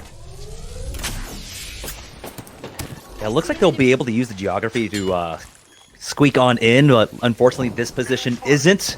And a few meters forward, they don't have that much cover. They're under a little bit of pressure. But as we go back to Solifide, they do have this great position. They've got the Watson set up, and that's the great thing about Watson, that she does allow you to show presence. The simple presence of her perimeter security will deter teams. Just the simple fact that the fences are up there will stop a team from coming. Also, it kind of notifies other teams, right? Sometimes teams will just accidentally bump into another team's position. But the fact that the fences are there, it's already an early warning, and teams will naturally kind of move away from it. Back off my turf, an ability to kind of claim real estate early on and positioning, which is crucial. So that's why we haven't seen Watson fall out of meta ever since Watson was introduced to the game. He's such a strong legend for that purpose. And for many others, of course, talk about the trophy system, talk about the ability to regain shields. A lot that goes into Watson. Ult Accelerant ability we saw play into a huge effect for Solifide in game number 1, is that is ultimately what allowed them to secure a top 3 finish as well. They're able to avoid the Gibraltar ult that came out at them as well. Yeah, and despite a great performance there in game number 1, CAC have been knocked out now, and so it looks like this great position holding control over the choke, where it looks like the ring might just end. Dream Team are in a great spot to close this game out. Yep, Prodigy Ace is helping, and Rogue currently in a solid position here at the choke point up towards the dome. As Jamerson kind of called out, up towards the dome is where this one will be finishing. They'll be positioned very, very nicely. You talked about it earlier on the rotation, but one of the nice things about this dome finish is the natural cover. If you don't have a Gibraltar, you're still in a decent spot as you could rotate over. Speaking of Gibraltar, 1 down right now, as the team that we called out with kind of superior positioning is currently in a bit of a crisis mode. Metro is going to be taken out. Yeah, not having the Gibraltar going down, that's probably one of the worst characters to go down, because you're supposed to use that bubble. You're supposed to use that quick res to get whatever teammates back up. Late game, you don't want your Gibraltar going down. Yeah. Exactly. But they did make use of that position. I believe before he went down, they were able to pick up 2 or 3 kills, and that's what I was talking about, the strength of holding that roof up top. Now, taking a look at Rebel, they're in a tight spot. Dax 6 is going to go down, and that's Rebel's out. Dax against a wall, quite literally right there. Rebel is out, and it was actually Sora Johnny that took out 1, so Straight Rippin' continuing to roll here, and we saw them in a tight spot earlier, but they've been able to recover incredibly well. Straight Rippin' trying to position themselves nicely. They are over towards that new ring. 28 seconds, so the ring will be closing in, and it looks like Clarify's going to get tagged up significantly here. We'll see if Solifide decides to make a push. They likely will not, as they are in a 2v3 disadvantage. As I say that, though, it looks like this team's on the rebound here, trying to survive. Yeah, I believe that's TSM poking them from the south, and of course they had Solifide to their northwest right now, but it might just be, I believe, Liquid White that's turning on the pressure, and they're playing third party right now, and there we go. Unfortunately, okay, Alberlele's still in this. There's a little bit of a UI bug there. I thought he was gone, but Reps, he's got that the Kraber in hand right now, trying his best to get any knocks, and this position is such a strong one for TSM. TSM poking the runner-ups behind them in their semifinal. That's the Flying Saucerers, with Petty Boss, Clarify, and Saucerer himself. Good shots put in from TSM. They're going to hit this rotation early on, and they're pretty well set up with their perimeters as well. Same exact spot they were in. TSM like to pick a position and stay. Meanwhile, they're going to tag one up. Broken Shield is going to be called out here. Hal's just putting in shots for his team, playing great support here. And it looks like Reps is going to get tagged up, but TSM in a solid spot. Yeah, Liquid White getting knocked out there by Liquid Blue of all teams. Now Imperial Hal picking up even more KP for his team right now. He's already got 3 kills to his name. But this is going to be the difficult part here. We already know that Dream Team have largely cleared out the southern side, and so their backs are safe, and so they only need to look in one direction, which is to their north right now. The other 3 teams are basically there in that position. So Dream Team are going to look to play Gatekeeper and just third party all these teams as they're scrambling to try and rotate it. He's going to get taken out. 4 squads remain in this one. Liquid Nocturnal of Liquid Blue, currently with a red shield, 125 shield to his name. Well positioned in this late game, and in a pretty decent spot as well, but they're going to have to hit this rotation. So it basically is a standoff between TSM and Liquid Blue. Finally, the Wraith Ultimate's going to come through, and here comes the transition. Big fight is ultimately going to ensue here with these 4 squads left. Expect some poke, and it really is the tale of 2 tales. 2 teams that are ultimately on each side of the cannon there are trying to put some shots into each other and really just holding down their ground. So TSM actually have a free rotate in right now. There was actually 2 teams to the south, and Dream Team was facing off against one. And I think that was Liquid Blue possibly here. But now we see, EU United. And EU United are going to try and control this inner side on the valley here. There's a lot of high ground, a lot of cover actually, surprisingly so. And they realize that. So they're going to be able to take this cliff side here. And they have full map control here on the south now. They can walk in with this zone while getting off decent damage. Lyric takes a lot himself, but he's going to get some good cracks.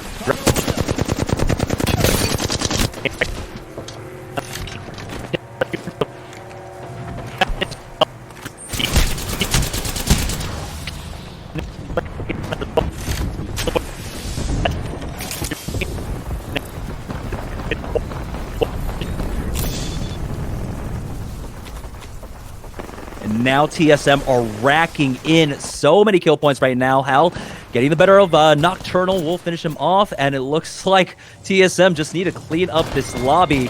It's just 3 of them standing alive, and they're cleaning up every last member here. And I'm jumping in, Jamerson, because this is too good to not get into as well. Oh my god, TSM as well as what we've seen with E United, or XE United here, but TSM now with a full squad, and they are doing so much better here in this finish. It's really just a matter of executing here, but United, they're not going to let this one go easily as well. Even though Lyric is down, Teen finds himself with a beautiful gold shield and a pretty nice high ground vantage point. The thing is, TSM does not lose these. When they have this much power in the late game, when it's a 3v2 in squad versus squad, it's nothing short of a miracle that EU United have to pull out here to try and get this win. Take a look at this cheeky position coming out from Albalele too. And so they have the gatekeeping position set up. They have a beautiful crossfire right now that EU United, they can't do anything but walk into. And that's the problem as well. Considering that you're going to try and go for the Wraith Portal, you're going to get poked halfway. EU Teenage already done, and it seems like it's just Crust who's going to try to hold them off. They're fighting the inevitable. It's been a great showcase, though. 4 kills for them already. A top 2 finish yet again after coming in first place last game. But TSM is here. They are not going anywhere, and if you think they're letting Crust 1v3 them, you are absolutely out of your mind. Yeah, Crust just trying his best, but now the ring's going to close in 5 seconds. He still needs to try and get that Phoenix kid off. Oh, that Thermite just barely missing him, but I think he understands the situation he's in, and there's the knock. Instantly going to go ahead and pop that self-res, but he's going to go down before he even finishes channeling. And that should be it. TSM with a huge win. Imperial House, 6 kills to his name. And that's just the way TSM likes to do things. They come back, they make a statement, they get upset, they get basically their comms back on point, and they go ahead and they finish up big. And I think we might have Fallout back, but at the end of the day, this is what we expected. TSM bounced back after a pretty average game 1, and now totally dominating the lobby. Yeah, I just had to tag you in there, Rain Day, for the finish. Thank you, bro. I It's a appreciate it. Good bounce in and good finish there. Ultimately, TSM does come out on top. So despite facing some struggles early on, they had one knocked. Great revive comes through. Great use of the trophy system. And again, the TSM teamwork is too strong when sniper abusers were on their tail, just playing ultra aggressive. And they ended up resetting and being not necessarily early on the best position team. We kind of gave that Jamerson to United as they were in such a good position. But ultimately, their teamwork on that rotation towards that late game, their ability to close out that 3v2, helped them come out on top, Jamer. Yeah, it was pretty crazy. I thought that the other three teams were all left to the north-hand side, but it was actually 2 north, 2 south, right? TSM were facing off against one team, and then Dream Team and E United were fighting on the south. And when TSM was rotating in, they kind of scared the other team into just going in and Wraith portaling away from them, not taking that fight, which left a kind of huge brawl there on the south. And TSM were able to slowly walk in for free into the zone and then take control of the entire ring there. It was pretty crazy how they just kind of had that late game for free. That was their easiest late game rotation, I think, a TSM or a team in general in this competitive Apex level of competitive Apex is ever going to have. You're right. And you wonder, is there some sense of you kind of know that's TSM next to you? You see them picking up some kills if you're Team Liquid Blue, and you don't want to fight them because TSM is that good in the 3v3 team fight. You got to think that might have been the case there. Is Team Liquid Blue opted for an early rotation, threw themselves into a mix, and kind of they forced themselves to fight a two-front war there with TSM flanking behind them and United and Co. right in front of them. And ultimately, TSM did come out on top there. But Bravo, I got to ask you, man, you're quiet. Any thoughts on your end? Yeah, I think it's absolutely true, especially if you've been watching scrims now. The past few days and you could even say the week of scrims has not been 100% pro teams. There's been some teams in there that have not, that are not in this tournament, or especially in the finals. So the scrim lobbies haven't been perfect, but I swear, when you watch TSM scrims, you could tell the way that some teams play when they're next to them. I mean, it just happens. It happens at the top tier of games, and anyone, Fallout, you've competed quite a bit 100%. As well. There are certain, I don't want to call them mental blocks because a mental block is a very, very strong wording, but when you're playing against some of the best mechanically talented players in the world, they're next to you. There's definitely more to it than just the fact of the sum of kind of both skill of both teams. There's definitely a little bit of mental aspects for sure. Yeah. And as a player, you'll never admit it. It probably took me 12 years later that I will finally admit, yes, when I was going up against some of the top players and top teams, you have that mental block, whether you like to admit it or not. It's subconscious. And, that TSM squad is so good in those fights. Perhaps that kind of ultimately made that help them make the decision. So honestly, on the flip side, though, that's, Bravo, you as a coach probably knows incredibly well, one of the best coaches in Halo history. You have to almost take an approach of they're just 3 names in a team. Gamertag 1, 2, and 3. Don't look at them as anything different. Obviously, easier said than done in that scenario. Yeah, I think, to be honest, it's a lot about it just comes down to your mentality. There's nothing you could do that's going to, oh man, I got to get rid of this mental block against these players. It comes at such a higher level of your approach to the game. If you're coming into these tournaments saying we are the team to beat, everyone needs to beat us, we expect to match up against anyone just fine. That's really what it comes down to. It's not really about these individual player relationships. It's about how good you feel in your skill and your teammates for sure. That's a great call out. And of course, in the end, it was TSM in a 3 versus 2 against the United, and it was TSM that did come out on top. I think we got to be clear. These are not the United boys anymore. These are these guys are not under Ex-United. These guys are not under the United banner in their anymore. gamer tag squads. Easy, Ex-United boys. Yeah, it might be easier to call them EXE. I don't know. EXE. It's just hard to say inside of things. In the private lobby, they're Team 13. Yeah. Team 13. Team 13. That's a statement right there. Team 13, maybe we'll call them unless their numbers change. But let's take a look at the final moments there of Ex-United against TSM. No longer as part of the United. Barely missing him, but we're currently he understands the situation he's in, and there's the trying to get himself revived. Not much is going to happen there. And pop that self-res, but the trio of Imperial Hal, Reps, and Alberlelli do come out on top. They are way too good, with a and they are running huge the same exact comp that's gotten them here so far. They've been running it ever since Krakow in Season 2, and it's working well for them so far. Yeah. I think that's what makes North America and just TSM so interesting. It's just they continue to be so dominant that they're shifting this lobby. This doesn't really play like any other lobby. Whatever lobby they're in, they have completely shifted things their way because of how efficient and how adaptable and how successful all of them are individually, and then as a unit they're better than this. Their whole is better than some of their parts. So it's so hard to compare all these other performances because TSM just keeps seemingly overshadowing them and doing things, making it look easy. Yeah, they have so much going for them, like you had mentioned. Individually, they are all one of the best, or the best mechanical players, or some of the best mechanical players in Apex Legends, especially in, of course, in North America. Then you have the leadership of Imperial Hal. You have the macro calling of Reps. They bring so much in, and of course, just the X factor also of Imperial Hal. Even in game number 1, when I saw that Hal was by himself, I thought, Hal wins these because he's done that in the past. He does. And so when you've got the X factor, when you've got the reputation, when you've got the experience, so much stacked up in your favor, you continue to succeed, and that's what happened here in game number 2. Meanwhile, take a look at the overall points and standings. X United with 36 points. So their consistency, first place and second place, is going to put them in a decent spot here. 9 points ahead of TSM, who is bouncing back after fighting a 2v3 in game number 1, a great game number 2. Solafide right behind him with 24 points, Dream Team with 16, and then it gets pretty narrow from 4th place all the way down to 8th with the Flying Saucerers at 12 points, pretty evenly distributed, 1 point difference between each. Yeah, I love what I'm seeing between all these teams. And Bravo, I think you shared the sentiment when we first saw. I mean, good performances from Rebel, good performances from Dream Team, CAC, even Flying Sorcerers, all the way down to Straight Rippin' and Liquid White. And so we're seeing different teams kind of take a little bit of that tag team approach, coming in and being the stars of this show. But overall, everyone's showing that they have the ability to get into these final circles and frag out. 2 stories showing on the right side there is for the Sniper Abusers. So 2 different stories in game 1 and game 2. Game 1, 0 kills, and I think a 5th place finish, which got them 4 points. Game 2, 3 kills, really aggressive early on, but an early exit getting 19th place ended up netting them only 3 points. So, again, we talked about the decision to play aggressive on TSM right there, and ultimately a few small things that could have gone differently, could have changed that fight, and TSM maybe wouldn't have won that game, but instead TSM clutches up, which is what they do so best, especially in those clutch moments, late game, mid game fights, 1 member down, they're in a 2v3, Reps has no health and somehow manages to heal up and survive again. But rather than me talking about it, let's show it. Let's take a look at the highlights here from game 2 and how the action broke down. It was a crazy, crazy game number 2. Jamerson? Yeah, it definitely was, and this is what we're talking about. They had such good equipment. They had 2 purples along with the gold, but then they kind of just donated it all over here, chasing after these kills. And they had a great position, being on top of Banana, having that Watson, being able to set up and really try and gatekeep any teams coming from the north might have been the better play, but trying to go for this early KP, trying to bully away a really strong position away from a team like TSM, just did not work out for them. Yeah, that Imperial Hal flank, I don't know if you guys saw it right there, was the difference maker. Flanks is able to pick up 150 straight damage, I believe, on Snipe Down, and ultimately turn the fight in their favor.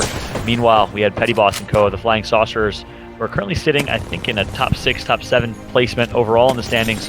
And then, of course, they're in that 8th right now. 8th place total, thank you, Bravo. And then, of course, in the very end, TSM close out against X United with a strong finish.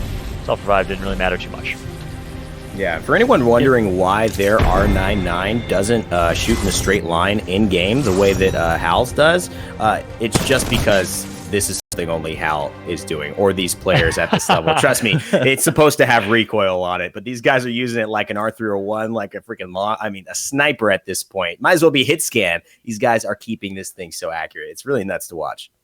And that's honestly a very important point. Hal is one of the best R99 users in the game. It comes down to a lot of times in the late game, especially with how the economy has changed, with the changes to, of course, how ammo stacks, how the backpacks work, how nades stack, that there are times where you see players like Albalele Reps give up their ammo to Reps, if it's light, to make sure that he has R99, make sure that he has a comfortable level of R99, that he can spray it without worrying about running out of ammo, because you want, one of your clutch factor, X factor players to be able to play at 100% comfort level to be able to do what he does. Put the ball in your playmaker's hand and let him make the plays in the late game when it matters the most, aka Imperial Hal. One of the best, if not arguably the best in the world to do it. So incredibly good. Albalele Reps right behind him. I mean, you have 3 of the best players in the game overall playing on one team, and it's just an unbelievable thing to put all of them 3 together, see what they've done so far. Bravo, you said it. You said, dare I say it, one of the best teams overall in Apex Legends and in FPS esports.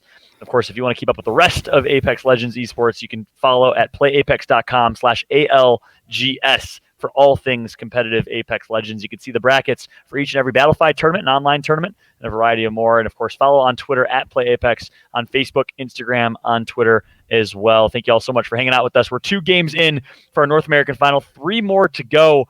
It's hard to think, but back in the EU side, 2 games in, we were wondering if Luminosity could bounce back. Well, TSM, the Kings of Apex, are currently on top in second place. Sorry, on top in game number 2, and I think they're looking to be in a good spot to continue to dominate their throne. But do you guys think that this X United squad can continue their level of consistency? Do you think they're going to give TSM a run for their money? I hope so, but to be honest, like I said, TSM came in so hot in terms of the semifinal, and to already be in second after 2 games, they usually, right at this point, if we look at online number 1, if we look at GLL, they're usually in like 11th or 12th right now. Yeah, that's true. So if we look at the TSM trajectory, it is even greater than it normally is. Yeah, that's again, especially look at their semifinal. You wondered, Bravo, did they spend all their good fortune yesterday? And you got to think maybe not after game number 2. But they dropped 79 points in their semifinal. 38 kills. Flying Saucers right behind them in the semifinal, 45 points and 23 kills, which is crazy to think. Let's take a look at their standings now, and you'll see that TSM squad was 27 points currently, 3 more games to go. And of course, in that first game, they did have a disconnect, so they were playing 2v3. So TSM is looking great right now. I think we got clarity. I'm not entirely sure, but Hal might have DC'd after he was full kill. So it was full kill, yeah. That was the clarity on that. It was actually Algerlelli who was full killed. So they were still involved in that game. Okay. But I think, just to talk on that point, which I thought was a very interesting question, Paul, that you asked Rob, is that, is XE United really kind of almost going to fall out now that TSM is back in business? And I really think XE United has shown something very important here. It's whether TSM is out mid-game or whether they're the last team alive. XE United is in a 1 or 2 position. And that means that they're playing around whatever situation they have. Maybe it's that their and TSM's drops aren't necessarily coinciding on a lot of these rotations. Maybe it's the fact that they're just actually playing out of their minds. But so far, whether they're in or out, they seem to be making it to those final circles. So I have a lot of hope for XC United. And we got to hope that TSM, yes, a beautiful game, but they don't slip up like they did in game 1, because then XC United seems like they are definitely going to be running away with first. And one thing I want to talk about, go ahead, Jamerson.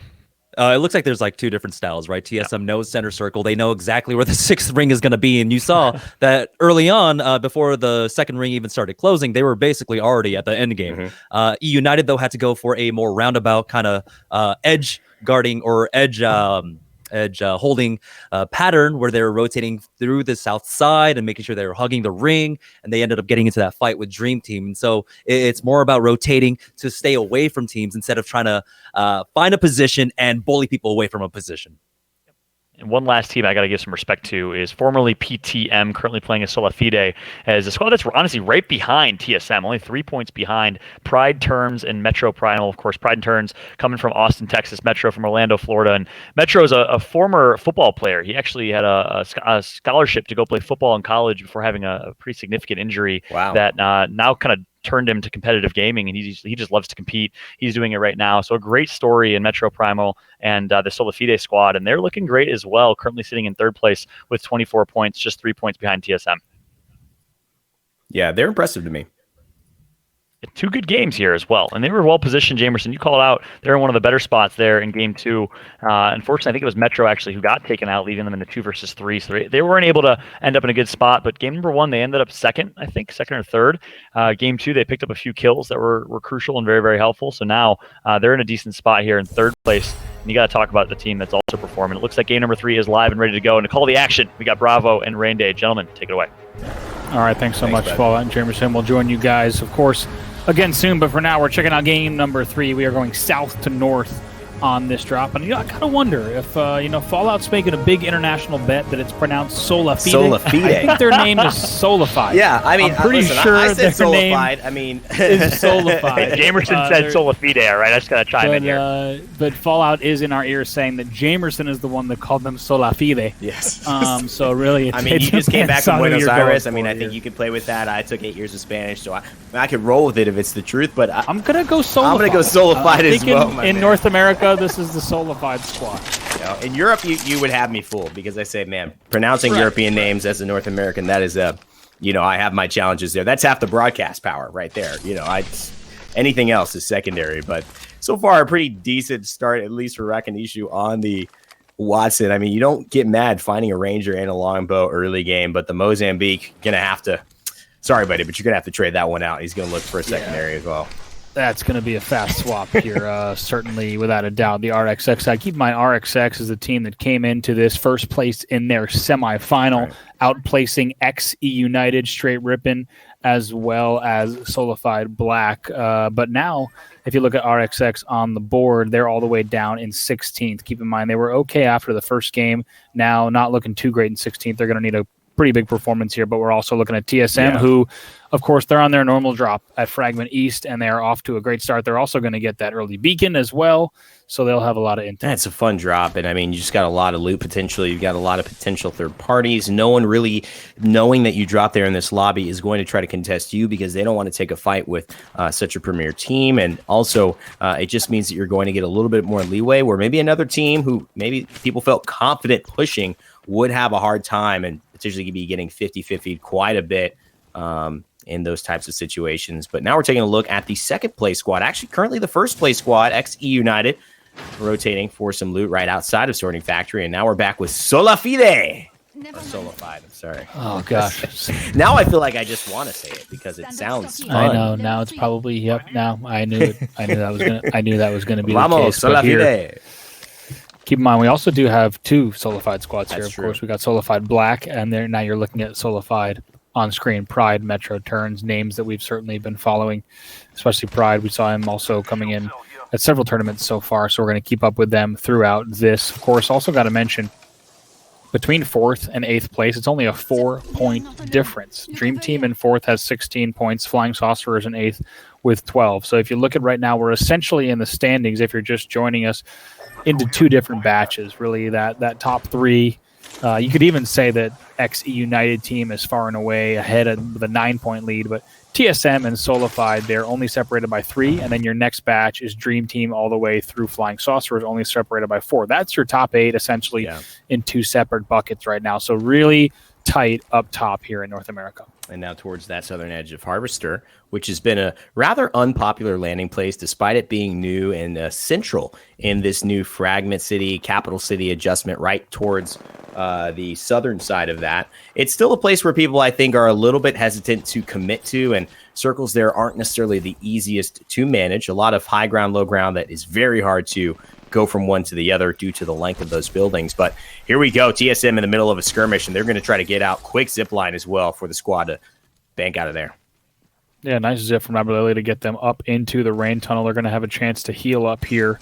You see there's a team that might push in from low survey camp all the way up the rain tunnel, so we'll have to see if they do meet. DSM is going to have a moment to breathe here if they want to go ahead and fight up. But we'll see, actually. They might be running into the team, as we see, that is in North Rain Tunnel right there, just around the respawn beacon. We could see a battle coming in here. Not sure if Aberlily is aware there's a team there. And I like the kind of loadout that he's running there as well. R301, an underrated weapon in my opinion, especially in the pro, because it's a very versatile weapon, and you see it being a lot better than the R99 for most lobbies that you're going to play in your games in Apex Legends. And here it is, XE United. They're getting busy, baby. They see an L-Star at them, and they got a PK with a choke, and Crust says, I'm all about taking this fight.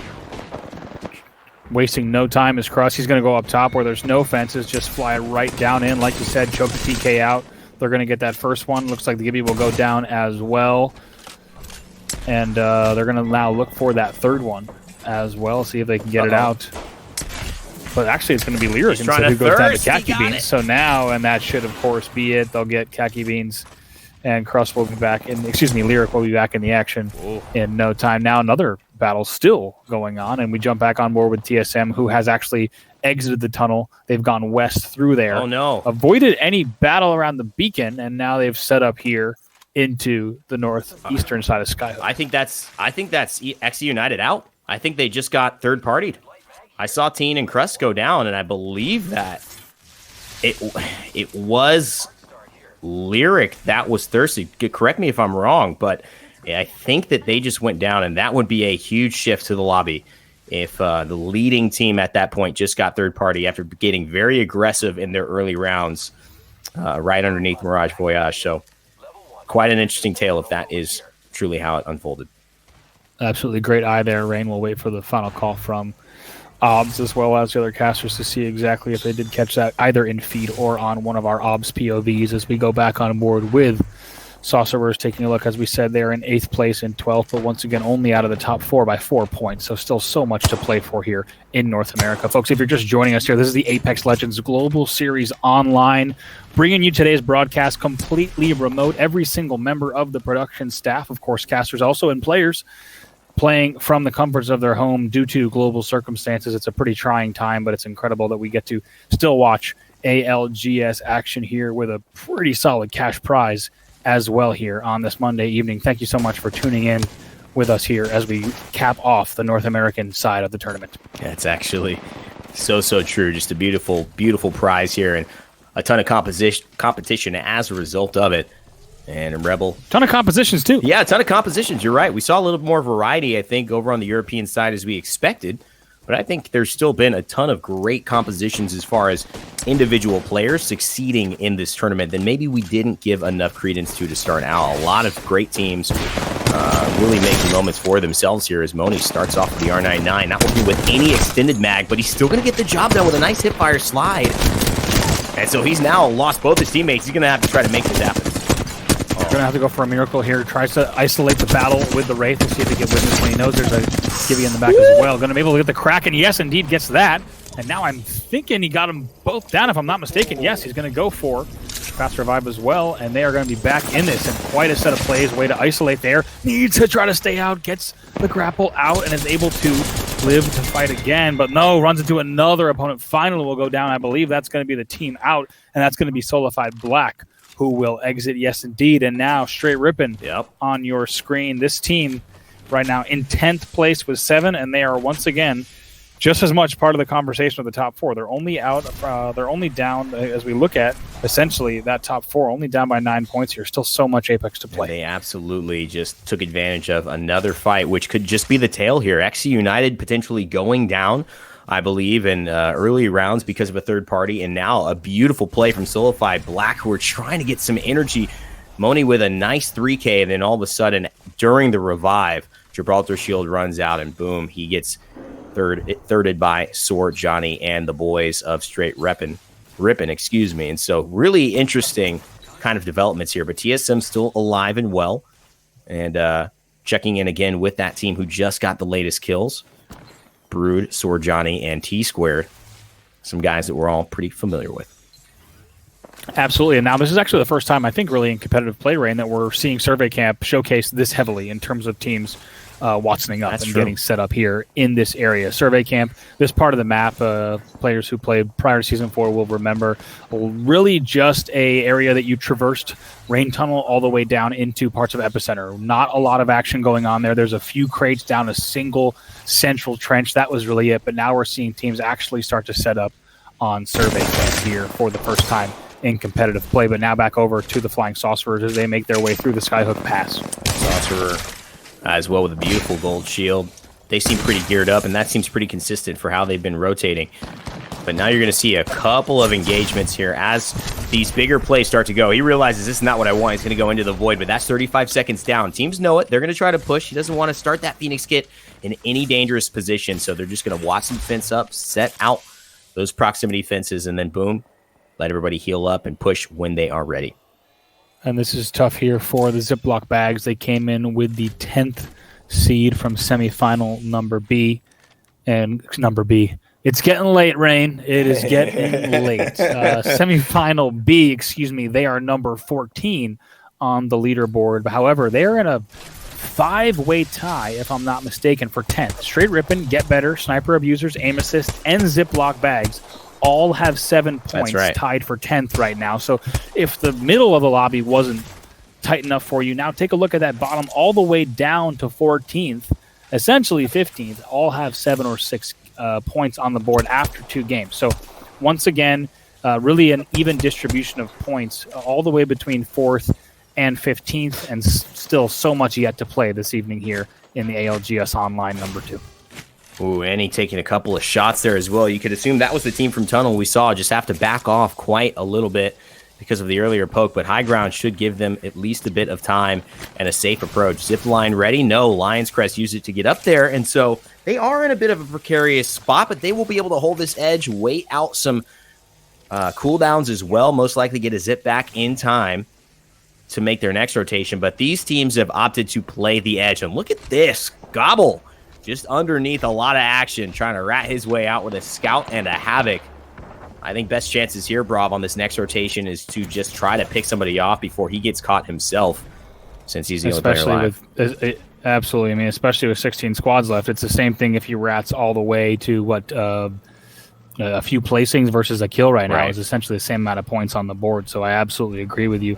Now taking a look at Help's POV, you see a lot of teams still set up on that survey camp area, and Help trying to determine exactly how we might want to push this. Instead decides to TP back. Yeah, and he didn't want to. I mean, it's an interesting choice because I think they are wary. There is still that team above them, and that's Annie, Moeed as well. So you can see that they know they are aggressed on. They could potentially be aggressed on. So they didn't want to push that into the bubble, forcing it into the void, and have a third-party run-up, realizing that they're vulnerable, especially still looking at that team in tunnel. But Ace is saying there's a squad there, maybe the whole group deciding to move and just inch forward a little bit, saying, wow, we have to find our own space here. Maybe this house is where we should start aggressing. Anvil receiver for the first time today being used on camp.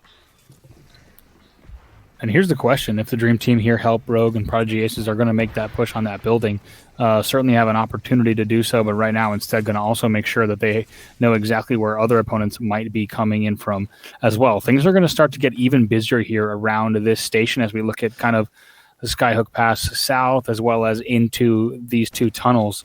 There's going to be a lot less room for these teams to play around. Yeah, and we haven't taken a look at any of the survey camp squads, but it is possible that we see some of them still hold up here, helping. And Rogue, Ace is still on their journey, rotating. It's kind of a good move, I think, for them. Just really avoiding trying to take any of these fights and just moving into a better position, saying the fights will come, but we want to take them on our own terms. We do not want to try to fight you when we feel like we're still going to have a lot of our journey left to go as far as movement. Absolutely. And not just in the game, right? In the tournament as well. Because keep in mind, Dream Team is in 4th with 16 points. They're the highest of that 4 through 14 bucket we talked about.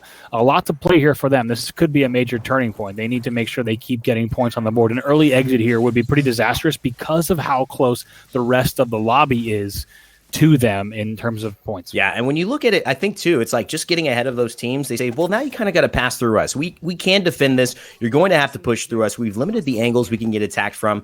Yes, we could get attacked from behind, but we really do have a lot of commitment from you if you want to go and engage with us. You have to drop down, and you cannot use ordinances on us with that Watson hold up. So I like it. Here's that team that's rotating behind them, and now they're taking that right side slightly out of circle, and it could just be a bit of a clash about to occur here if they decide to poke each other.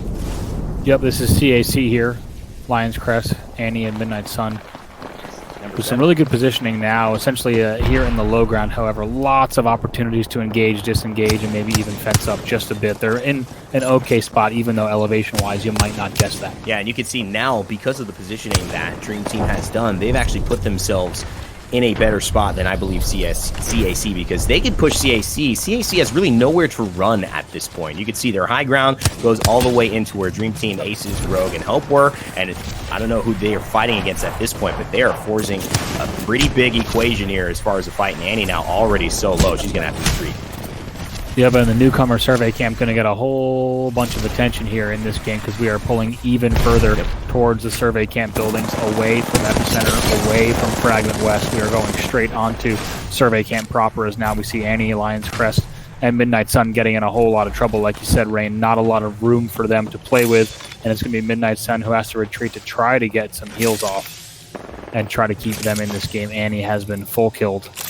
And now going to be an opportunity for them to just med up just a bit. And we'll have to see exactly how many meds. Oh, plenty of syringes coming out from the Wraith. Wraith being careful with that respirator mask, smart in these trying times. Exactly. You got to make sure you don't give those away, man. They're selling for about $1,000 at a Home Depot or anywhere near you where you might be able to buy them. So far, very, very hard to get.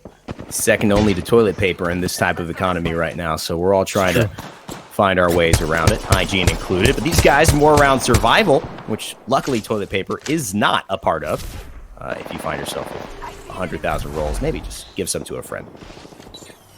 Tell you what, dude, you can buy a lot of TP if you can find it with some of the prize pools offered here. That's right. In this tournament, lots of cash on the line here. Apex Legends Global Wait, we Series said we're online paying money? We're paying TP, bro. Oh, is it Yeah, just that's TP? what got Is it- added, is it- yeah. Is it $21,600 worth of toilet paper?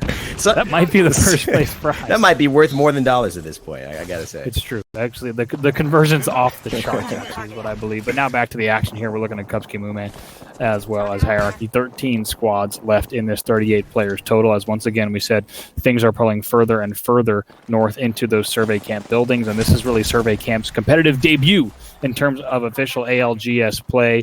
One of the newest map updates in the game, and this is the first time we're seeing an end circle in official competitive play in this part of the map. And we're seeing Musin as well as Mini and Unin getting aggressed on here pretty heavily. They're on Team Smile, and they are in a position to try to make something out of this game. But throughout this rotation, or at least the preemptive rotation with 20 seconds left, so many teams are falling here. 12 squads left, but we're at 33 players. And just watch that right corner, because it's going to tell a story of a lot of teams getting pretty desperate to try to find position.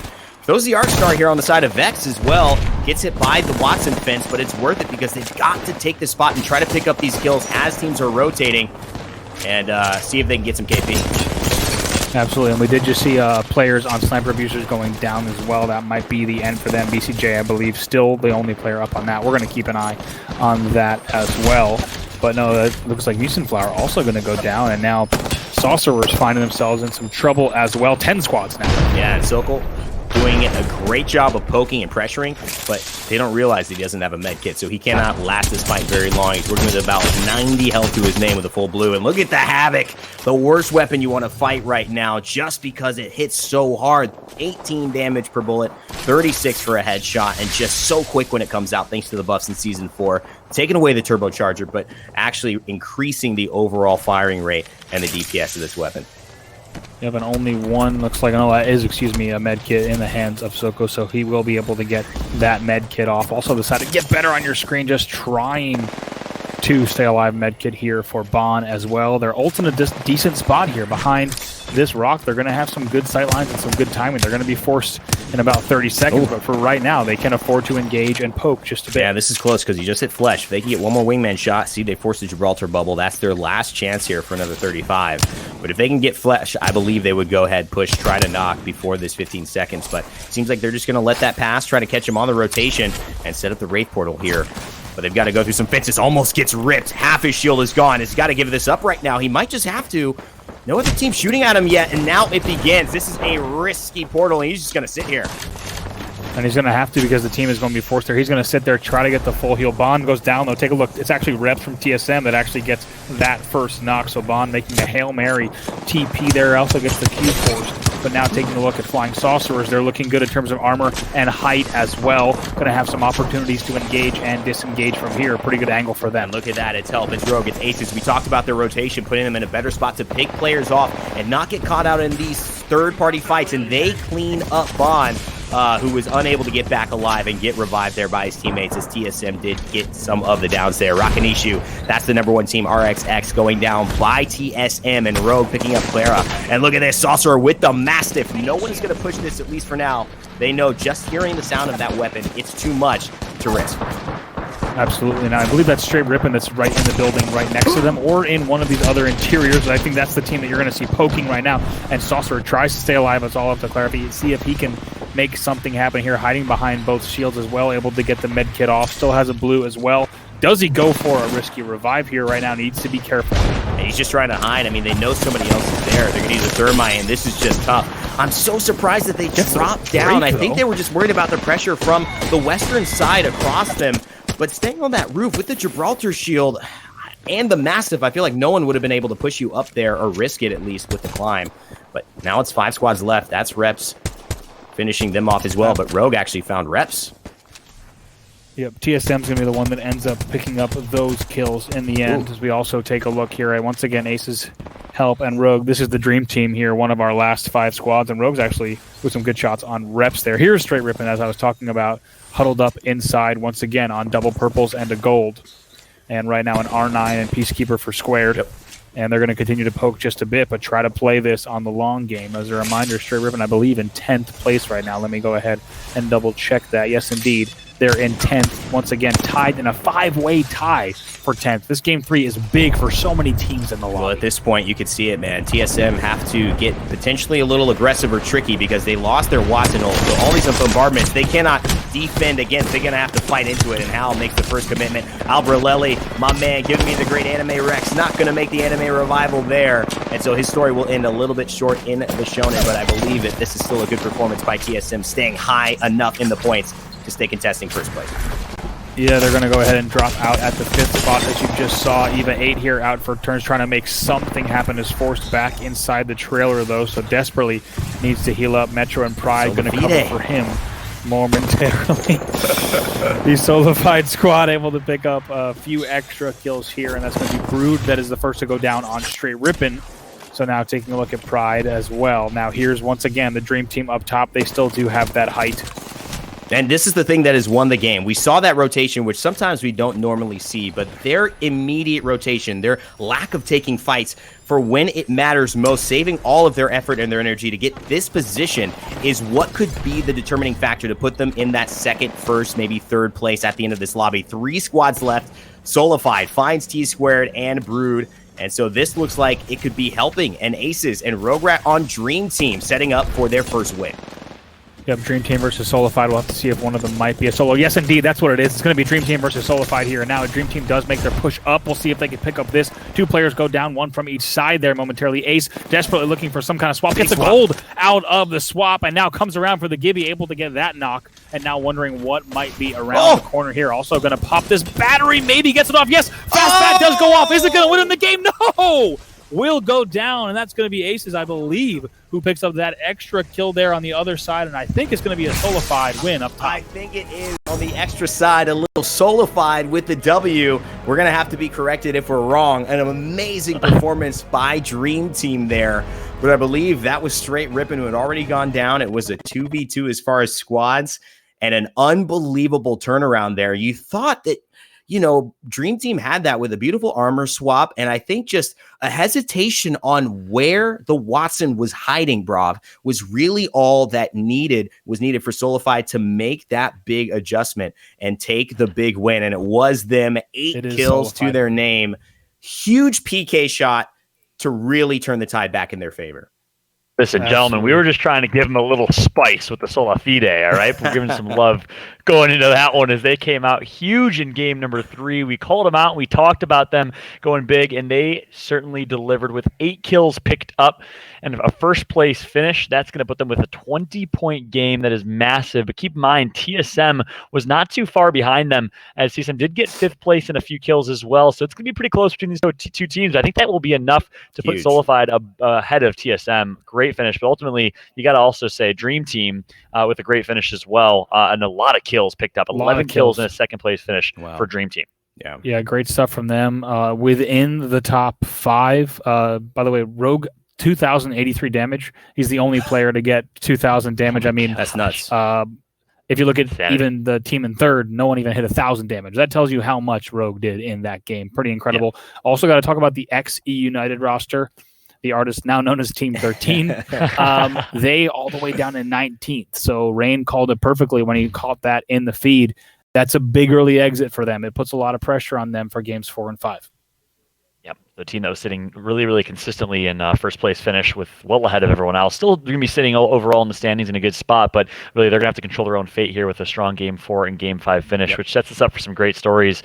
You know, Solified also may have jumped up that 2nd spot. I think they did. And ultimately, what's interesting there, Rain, you had a great call in the end. You talked about how the Dream Team was in such a good position with high ground to win that one, and Solified was somehow able to turn it around. That was almost a pure 3v3. I think what ultimately happened was the Rat team, the team that only had 1 or 2 guys that were kind of hiding and trying to stay alive and survive, kind of caught the Dream Team by surprise and forced them to focus their attention on those 2, which allowed an opportunity for Solified to gain high ground, get some great damage in, and come out on top. Jamerson, did you see anything else there?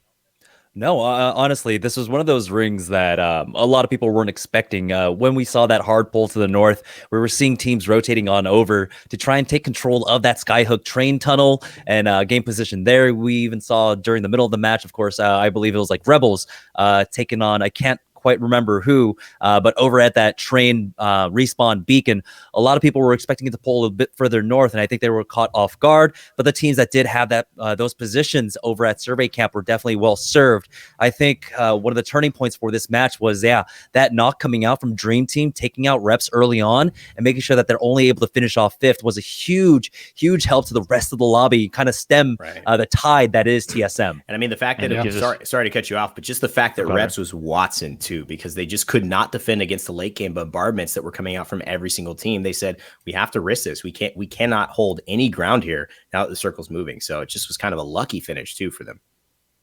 Yeah, let's go ahead and take a look at the final moments there in that last game as Solified does somehow turn it around, gain high ground control, and take advantage of their positioning here. A valiant effort, undoubtedly, but it looks like here, ultimately Solified was able to come out on top of that fight. You see it from their perspective now, which we missed last time. Great shots put in, and the finish is going to come through. Well done from Solified as they finish in first place there in the end game. Yeah, and a lot of that was zone control. You got to see what their Watson was able to do, setting up the traps all outside of that tractor, making sure they had full control over that ring. And so even though, like I said, Watson is great at bunkering up, she's also just as good as making sure that you control zones outside of your areas too. Yeah.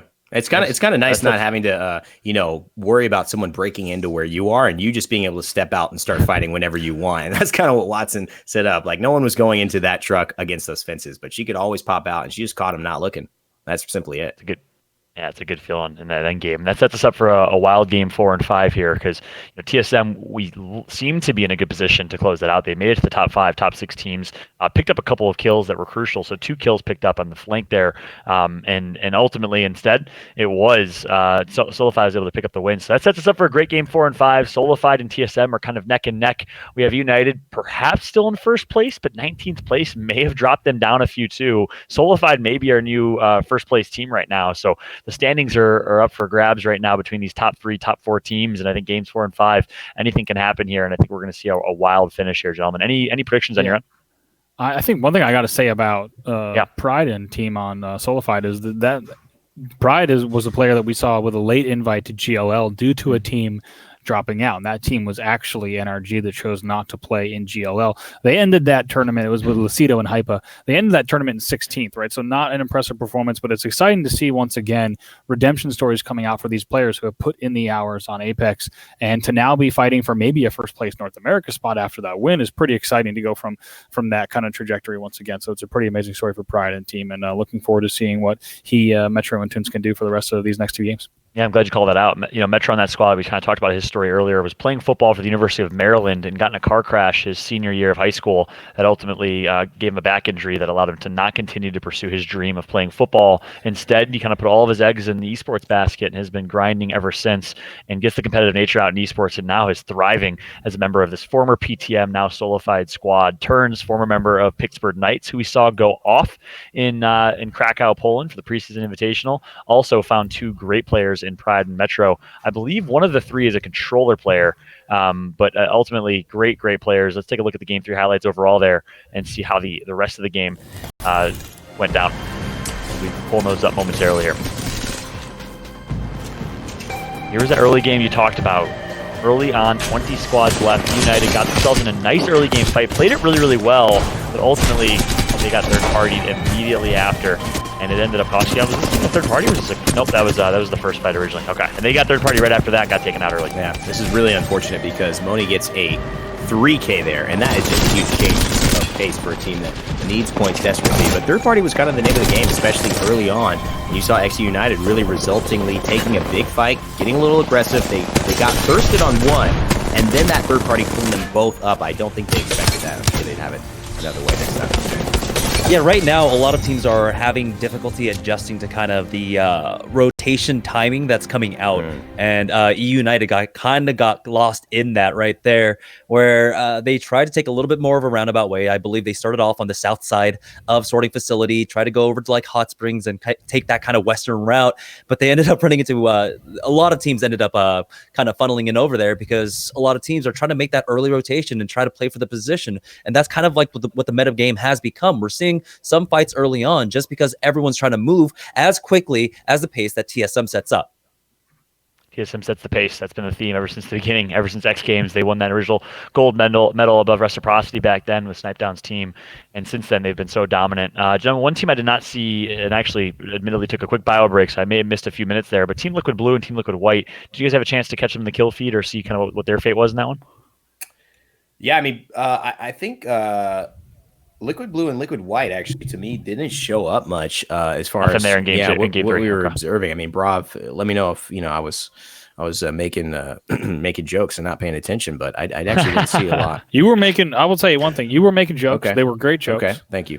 And no, I was watching the same game you were. I don't think Liquid White and Liquid Blue have shown up in meaningful ways yet in this tournament, and I say that in a way where I mean to put pressure on them. I think those are great players on both teams, and I think even for their own standards, right, they want to show up in a big way in these next two if they can. We haven't seen that yet today.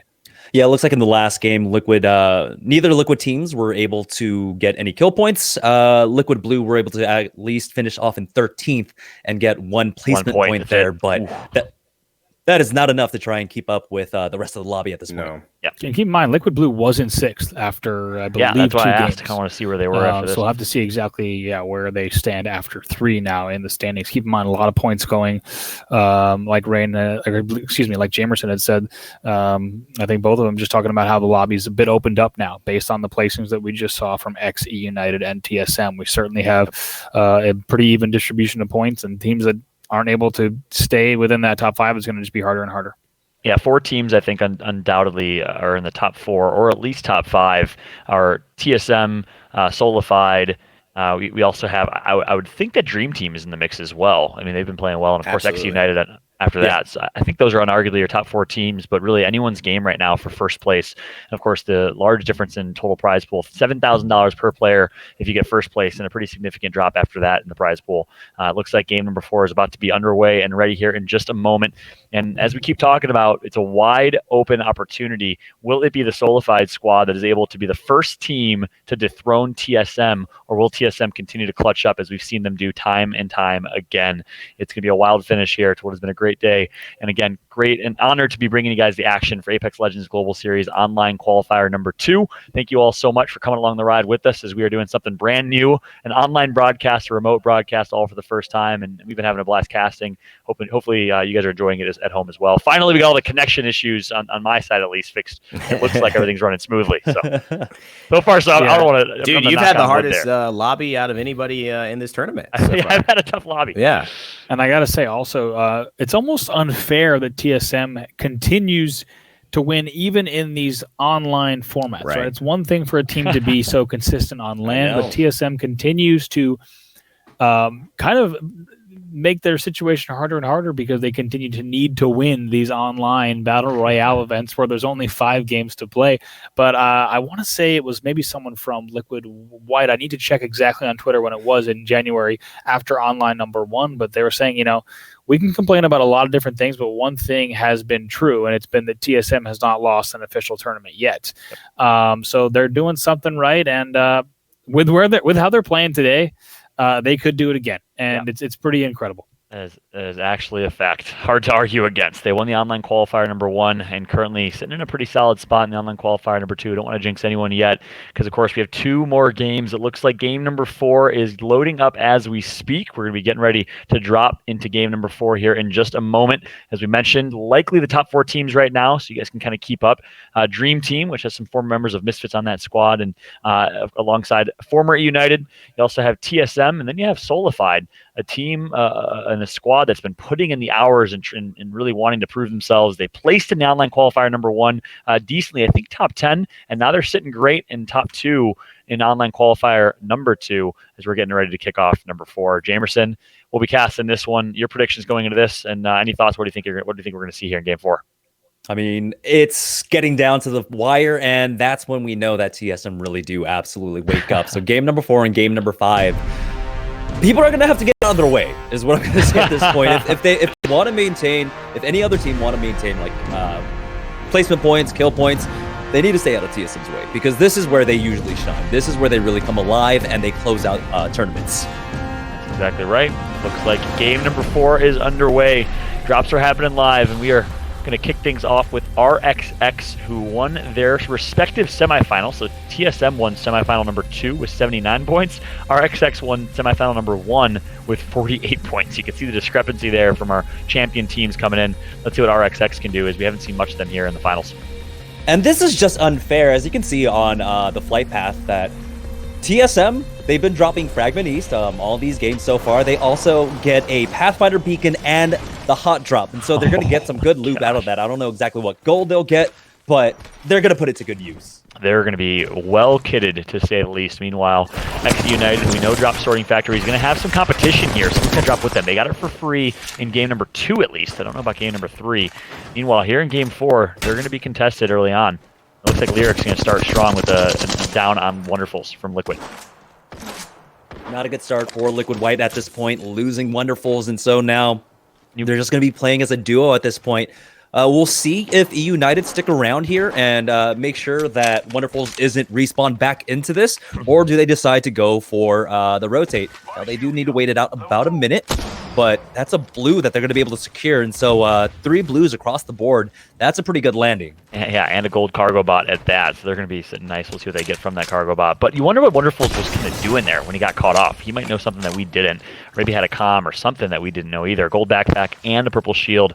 That's going to be big. Gold backpack's going to allow him to revive at half health and half shield, so sitting in a good situation right now is United. Let's see if they can hunt the last 2 members of that squad, or will Team Liquid White just back on reset. Yeah, you toss that gold backpack over to the Gibraltar, give him that Guardian Angel, and it's absolutely so strong, that combination. But yeah, we do see that next beacon, and it does hover around Harvester here. And now Harvester, it can be a difficult spot to try and hold. A lot of teams are still getting used to the rings that end up around there. There are quite a few. A lot of them I see more often than not going towards the northwest side of Harvester. There's maybe 1 ring that goes to the east, but that kind of empty zone to the west of Harvester is going to be highly contested, I think. And guess who knows all about that zone is TSM. You mentioned they had the hot zone, and they also had a beacon, so they have complete visibility. Early rotations coming in. They're going to rotate ridiculously early because they want to get themselves one of the better positions in Harvester. And keep in mind, Harvester being in the very center of that, very high chance that some part of Harvester will be in that zone towards that late game. So they're going to want to get set up early in a pretty good position to do so as TSM. And, you know, again, good positioning is one thing. Let's see how they execute. We know TSM's good at that. We'll see how they finish. Meanwhile, on board over with Liquid Blue near train site. Yep, great knock there. Wildebeest and Impulsive Dream down now, but low HP on a knock, and he's got to be careful here. It looks like they will be able to go ahead and dissuade that 3rd member to fall back and try to rat this out, but Team Liquid, they want the KP. Yeah, 1 kill. It's a 3v1. Make it a 2v1 at least if other people are going to try and go for the limb. As Mental's just trying to hold off an army of Team Liquid members right now. Mental, for those that don't know, one of the most winningest esports players of all time on the console esports side of things. He's won 20 championships in the past. Now, in a pretty rough spot is Mental in Game 4. We haven't seen On the Hunt really do much here in their grand final.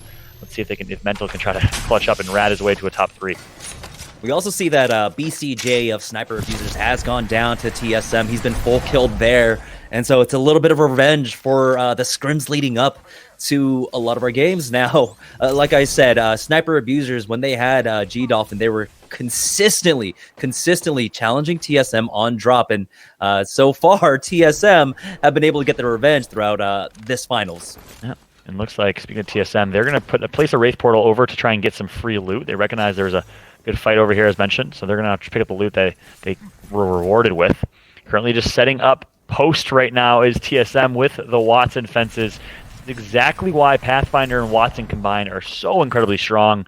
You have the ability to understand where the next ring is going to be and then use that Watson to set up perimeter in a perfect spot. TSM in that exact spot right now as they are very center circle and very well poised with 1 kill at least right now for Imperial Hal. Yeah, they're setting up position for basically the end of this winding hallway that goes downward. And more often than not, this is where I see the rings end over here at Harvester. So they're basically center ring right now and poised in a great position because they have a lot of rotate. If the ring decides to pull in any direction, they have a lot of great rotation paths and options to take from here. They've also got good vantage points if they want to. I don't know if their loadout allows them to try and poke from distance, as we see right now. Hal's playing the R99. I don't know exactly what Alpha Lely and Reps have, but they have a lot of options to work with.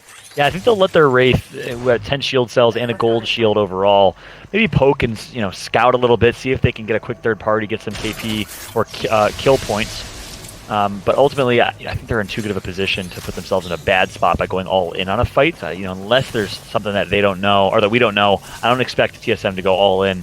I think they're gonna or full send. I think they're just gonna kind of post up and play for picks if they can. And Sniper Abusers are the first team out of this round, and that's going to be very difficult for them moving on into game number 5 later on, because they had great starts, and now things are just going downhill for them. Yeah, that's exactly right. Unfortunate. Meanwhile, Godsent, which is Kubsky, Mooman, and Hierarchy, are currently set up in Sorting Factory, so not necessarily center circle where the next ring is going to be. They might not have that intel that TSM has, but they're kind of all in on the Sorting Factory setup. Not sure where XE United is. XE United probably got the intel. I think they had a path on their team. So they probably got the intel from one of the 2 beacons that typically will spawn over at Sorting Factory, either in the very middle of Sorting Factory or on top of the warehouse. And they were able to probably get a good rotation, and we'll try and keep up with XE United as they are a key team to keep an eye out for. They're currently sitting in top 3. TSM also in top 3 or top 4, alongside Dream Team and Sonified are kind of our 4 teams to look out for in top placement right now. We'll see if another team can disrupt this workflow and have a great game 4. Yeah. Dream Team, of course. What was that? Sorry. Sorry. We're on board with aim assist, and they're playing the edge of zone. And honestly, this is kind of similar to, I would say, how Alliance was playing, right? They just played edge of zone and were able to walk in, again, making sure that they didn't have too much contention wherever they were. And as we saw on the minimap, there's almost no one around them.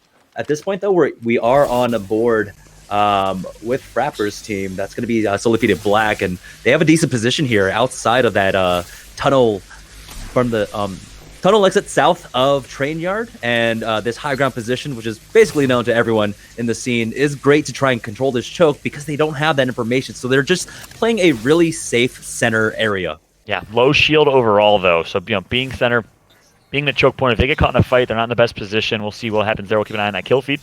Meanwhile, back on board with Godsent over towards Sorting Factory. Looks like they spotted one cross map at Sorting Factory. Just maybe trying to scout out here. A couple marks did come through, and ultimately they're just going to be posting up. So this is typically that ring between Ring 2 and Ring 3 that we will always see a little bit of a standoff here as all teams are kind of picking their position and setting up.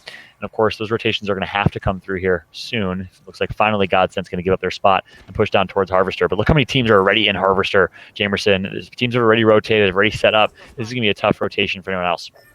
Yeah, Harvester is massive, right? Yeah. It didn't just replace... why can't I remember the name of it? Before Season 4, I'm blanking too. Yeah, not Train. What is it called? Well, anyhow, the gas station, something like that. Anyhow, it took over a lot of the neighboring area, a lot of the hot springs area where the water used to be. And it has multiple levels also. And so it can house a lot of teams. I mean, we've seen how, I guess, smaller buildings in scope, right? Like over at Sorting Factory can house 6 or 7 teams. Well, so can Harvester here. But playing on the outer edges, we do have about 3 or 4 teams over at Hot Springs. So this could be a hotbed of action. Exactly right. Looks like this NF squad currently sitting without their third Yo-Yo respawn timed out, so left with 2 members. We know there's at least a couple rats. We know Mental's out there ratting out as well, or trying to stay hidden, stay sneaky towards the late game. When you call someone a rat, you just feel like you're disrespecting them, So I kind of hate that term without clarifying, giving context to it. Field Depot. Field Depot, there it is. You looked at the map. You had to redeem yourself there, Jamerson. Nice job. Oh, the simplest things you just forget sometimes. But yeah. One of my favorite maps. Right now, though. One too, so I should remember that myself. Currently, right now, though, it seems like I got to look at the minimap from another team's perspective, and a lot of the pressure has been alleviated from them. But going back over here, this is the high grounds that I was talking about, some of the buildings that you can try and control, but also trying to control a lot of these chokes here to the southwest. They've got Train, but it looks like it's already been looted. They might be able to get some cursory loot, but already you can see Resulta has 3 stacks of cells. Their economy looks strong. They've got a lot of light ammo on him, but it's going to be on to Solifide. He might get kept here. We were talking about it. That position just outside of the south exit here can be very difficult to play against. Yeah, getting in a pretty rough spot. Of course, choke points is really the theme of World's Edges of the map. Tough to play against, tough to rotate through, and now Solified in a position where they have to rotate. You're baiting me with these Solifides, Jamerson. Absolutely baiting me. I'm just playing. Looks like on board with Pride right now. Pride, as mentioned earlier, alongside Turns from Austin, Texas. Currently trying to put on for the great state of Texas, as they're kind of just going to hold this choke point for now. They're recognizing, hey, this is a pretty hard rotation. Maybe we just sit here and hope that we get some the pull of the next ring. Meanwhile, jumping over back to Godsent, who did rotate over from Sorting Factory. Looks like the Gibraltar ult's going to come through. Bombardment is going to rain terror on Kubsky and co. Actually, it's his teammates' ultimate. I take that back. Or they have a Watson ult. Take that back again, so they're going to be protected in a good position. No damage done. Big fight going on here, as that dome shield is going to disappear in just a moment. Yeah, really nice thermite coming out, though. It's going to be Rebels that they're actually fighting for this position. This high ground can be extremely strong, but now it's all down to Nighthawk to try and hold this out. 6, though, will be able to clutch it, and there we go. They get the team wipe, and now they get the position. I love this decision from 6 right here. It might seem small, but getting on top of that box just to scout, make sure no third parties are there before they get the revive is so smart and can make the difference. We all know how rampant third parties are in Apex Legends and competitors.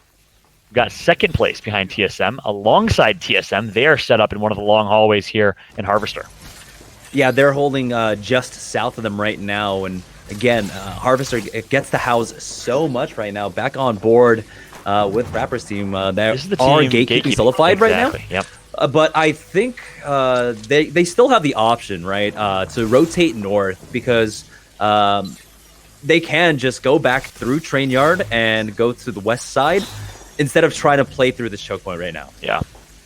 I wonder how they'll decide to play this as Solified. I'm looking here at my quad box, and I kind of keep an eye on them on the left side of my screen. We'll keep you guys updated. Looks like they are going, Jamerson, you're right. They're opting, Solified, so you all know, are opting for a wide rotation from the north side instead. They're going to take some storm damage, but that's the safer play, because we know for a fact that this squad here, Frapper and co, are not going to let them through that choke point. They're still looking, and it looks like they will get through. Yeah, of course, they're going to eat into their economy just a little bit, but not as much as trying to take this fight right here at this choke point right now. Take a look, Money also sitting on that Evo shield, but he hasn't been able to upgrade it quite yet, and that's a little bit discerning, especially seeing as how the first upgrade, all you have to do is 100 damage. He's 85 damage away from upgrading it. Yeah, this Evo shield usually is great for late game. Right now, not the case necessarily for Monty there, but he'll hopefully get some damage in. And they're hoping for some free shots, free picks on Solified, but they're not going to get that because Solified did hit a rotation through. So smart decision from Solified. And you got to say, if they can somehow clutch up in this game, they have one of the worst positions in the game right now. That will really be a testament. This is a true test for this Solified squad who has so much to prove. Yeah, Solified, though, it looks like they have run into some opposition. I think it's just the duo inside this building right now. Right. And so Turns is going to try and clear this out. He sees them with that DT. And yeah, it's just Hero and Gobble as they have to back away, getting tagged there. And again, they don't want to get pinched. It's just a duo. They want to try and survive for as long as possible. And if they don't know, Jamerson, that it's a duo, they know that this individual Hero right now got tagged up for gray shields and was broken. So they are most likely going to fly at this. If I'm Solified, I'm taking this 3v2 on the edge of the circle. Chances are no one's going to go and give up their position to try and third party that. But I don't know if they have all the intel that we have. They don't know that it's a 3 versus 2. But all they do know is that one member of that team does have gray shields. Yeah, that they're definitely living in poverty town right now. This is a shanty town. This isn't Hot Springs. This is a shanty town at this point. Yeah, that's exactly right. But the question is, will they capitalize on that? And again, in my eyes, the right decision there. You're all sitting at the 75 shield. I think you push that. But again, easier for us to say. We have more intel. Understanding that it's a 3 versus 2, whereas the squad thinks it's a 3 versus 3 fight. That's the right assumption. They're just going to hold. They're just going to be content playing for late game and holding this. Yeah, Apex Legends is, I would say, 80% a game of information at that point. They don't have full information. They definitely spotted 2, but they didn't have confirmation whether or not they were missing a third member. And so even though they knew that one player was playing on a white Evo shield, they're not going to push to the luck right now, especially because they don't have full information about their surrounding areas. They saw some Watson fences above them on the train tracks. That could have meant a team that was up there. They didn't want to get third party making a push. And so they're going to go ahead and err on the side of caution instead. Yep. And while it might not be the right call with what we know, with what they know, it is undoubtedly the right call. And typically you want to err on the side of caution in Apex. That's usually the right decision. Play for late game. Those placement points are too good. The opportunity to pick up some late game picks, even better for some kill points as well that we've talked about. Meanwhile, switching over now as we have a team that is closer to this next ring and in a decent spot here to get positioned early on. Looks like trophy system is going to get taken out. A couple charge rifle shots coming in. We're seeing the charge rifle really make its debut here quite significantly here in Season 4. Yeah, hit scan. It can do so much damage. I believe around 114 if you do all headshots with it, or I can't remember the damage numbers quite yet. But it can dish out a lot of damage with the sniper rifle. Ammo changes. It's hard to be able to spam it as much as possible, but still, it looks like a lot of snipers being in play right now. A golden sentinel for Mini. The knock comes out, and there it is. The Gibraltar shield just being able to bail them out. That's why Gibraltar, that bailout mechanism, is so helpful. Meanwhile, like a bombardment's going to come down. It's probably a little more defensive than anything, just making sure his teammates can heal up and reset. By the way, Jamerson, because you're not going to brag yourself, I'm going to brag for you. You might have heard of the name Jamerson before, because he is the keeper of the weapon damage chart. Big shot to Jamerson for updating that on a consistent basis, making it all easy for us. If you haven't seen it yet, every weapon, all the damage output is labeled thanks to my man Jamerson. Haven't updated in the Oh, sorry, called you out. I'm gonna be honest. I'm gonna be honest. Called you out. Thought you kept it updated. By the way, thank you for the work you did put It in. largely is. Mostly, at least right. yeah. It's a good starting point. I might be a patch behind. This is But- me calling you out. Actually, I knew you didn't update it. I want you to update that thing. No, I'm just kidding. Here we go. We're seeing that choke play once again. Bond is up here with his teammates trying to gatekeep here. And this is really important for them. They want to make sure that they keep their north clear because they do have a sliver of the high ground to the north of this circle that they can play on. But Bond going down is not a good sign for them. You don't want your rate to go down. He's going to get full kill. Yeah, it's rough. Now left with just a Pathfinder and a Watson. Bond, a.k.a. the teammate of Get Better, alongside Soko and Vaction in a pretty tough spot right now. Vaction's the last alive, as Soko's going to get tagged up surely here momentarily. Some way, somehow manages to survive for more than just a second. Vaction also in a bad spot. Bye-bye trophy system. You got to think bye-bye Get Better here in just a moment, unless some way, somehow Vaction can pull off a miracle. Yeah, and we've seen a circle similar to this pulling over by the train track right now, and it's all up to Vaxnall to try and save this for his team, but the Watson being the last member alive isn't exactly what you want right now. On the kill feed, though, it looks like Dream Team, along with CAC, getting the better part of E United, and that's going to be E United taken out in 7. That's big. Dream Team and EU, both top 4 teams, as we did identify. So Dream Team, again, so well positioned on high ground. This is a theme I'm starting to notice. A lot of damage, a lot of kills, and great positioning all at the same time. This Dream Team squad is looking great, helping, of course, former member of Misfits playing alongside Prodigy Aces, who got picked up by TSM early on in Apex, made a return back to Apex Legends, and is currently competing here and competing very, very well alongside Rogue. And this is an odd circle. I don't really see this often right now. We've got 6 squads left. It's full squads all around the board right now. Yeah. And I know that there was a team playing up on the train tracks. I'm not entirely too sure. I just remember seeing the Watson traps up there. They already have controlled that high ground. I can see it on the minimap too. Meanwhile, we're hopping on board with TSM. Wraith Portal's going to come through from Hal. And here comes the rotation coming in from TSM. 6 squads left. Long rotation made short thanks to a TSM Wraith Portal, as they're now going to be right next to the edge of this circle, trying to figure out where they want to position themselves right now. Just kind of holding on for their lives in a position, trying to put some shots on cross map. Great teamwork, though, coming through from TSM. This is a nice position for them because they do have that natural barrier of the building to their left, and so, or excuse me, to their right, and so they can keep an eye on their left and try to get any kind of KP as teams are funneling in right now. It's going to be Moose and Flower to get Casper first. Yeah, and here comes TSM, who's going to have a heyday right now. It's like shooting fish in a barrel right now. His teams are just having to rotate towards circle. Meanwhile, actually, TSM identifies a fight above them. They take that fight. They want that fight. All 3 members alive right now. 1 down in front of them. They're going to pick up a free shield. They got to heal up, and they got to heal up quick. 4 squads remain. So it looks like Midnight Sun and CAC goes down. Liquid Nocturnal as well. Yeah, that's a huge play coming out from TSM, controlling this high ground here, having a huge wall that they can play behind that their opponents really can't do anything about. I would like to, of course, see that Watson Generator be pulled back just a little bit because it does hang out just a little. They can be cleared, but I don't know. Maybe they've got an Ultimate Excel to work with. They could try and replace another one there. Yep. So in the end, it is going to be a TSM and Dream Team finish, much like we've seen a few times before. But TSM does have the leg up in terms of resourcing. 2 purple shields and a gold shield. Meanwhile, 1 gold shield and 2 blue shields for the Dream Team. All TSM sitting pretty now, and with high ground and with the ring. You got to think they're so well positioned. Meanwhile, it is Aim Assist, a team of controller players, I believe, based on their name alone. Some players that I'm casting for the first time here, and I've casted a lot of Apex. I'm excited to see what Aim Assist can do if they can try and sneak their way into a 2nd place finish here. Yeah, it's a 3v3v2 right now. And they have spotted out that there is a duo underneath, and this is going to be so difficult because two teams are inside the ring right now, and of course, Dream Team are the only team rotating in. And so at this point, you got to imagine that Aim Assist and TSM, they're just going to be trying to, of course, get these knocks, get these kill points. Exactly right. Dream Team in a pretty rough spot right now. And it's going to be the Wraith that they send to pick up some light ammo. Smart decision with that Wraith. Obviously, leveraging the Q into the void of that Wraith is pretty much a free rotation there. Here comes the push coming through from Dream Team. Rock to rock here. That's all they can deal with as they don't have a Gibraltar for that artificial cover. Storm is collapsing, and they're going to survive for now. Yeah, they were so fortunate to have this rock right now, try and survive.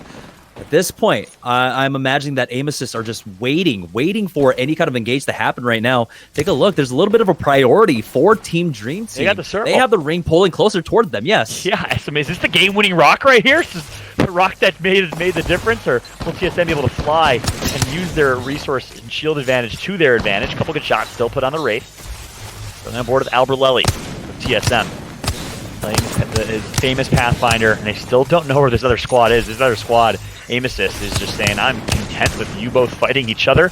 We're going to stay hidden as long as we can, especially if you only have 2 players alive. That's the right decision.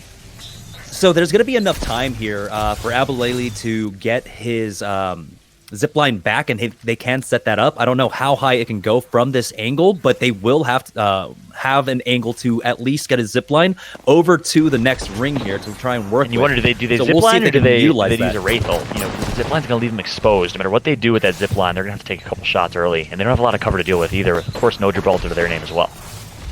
Yeah, it's going to come down to what Aim Assists do from down here, because again, they have the same timings. It's the same basic circles timing, and there it is. Yeah, the Pathfinder zipline is set up. It should be within the path of the next ring. Yep, smart zipline.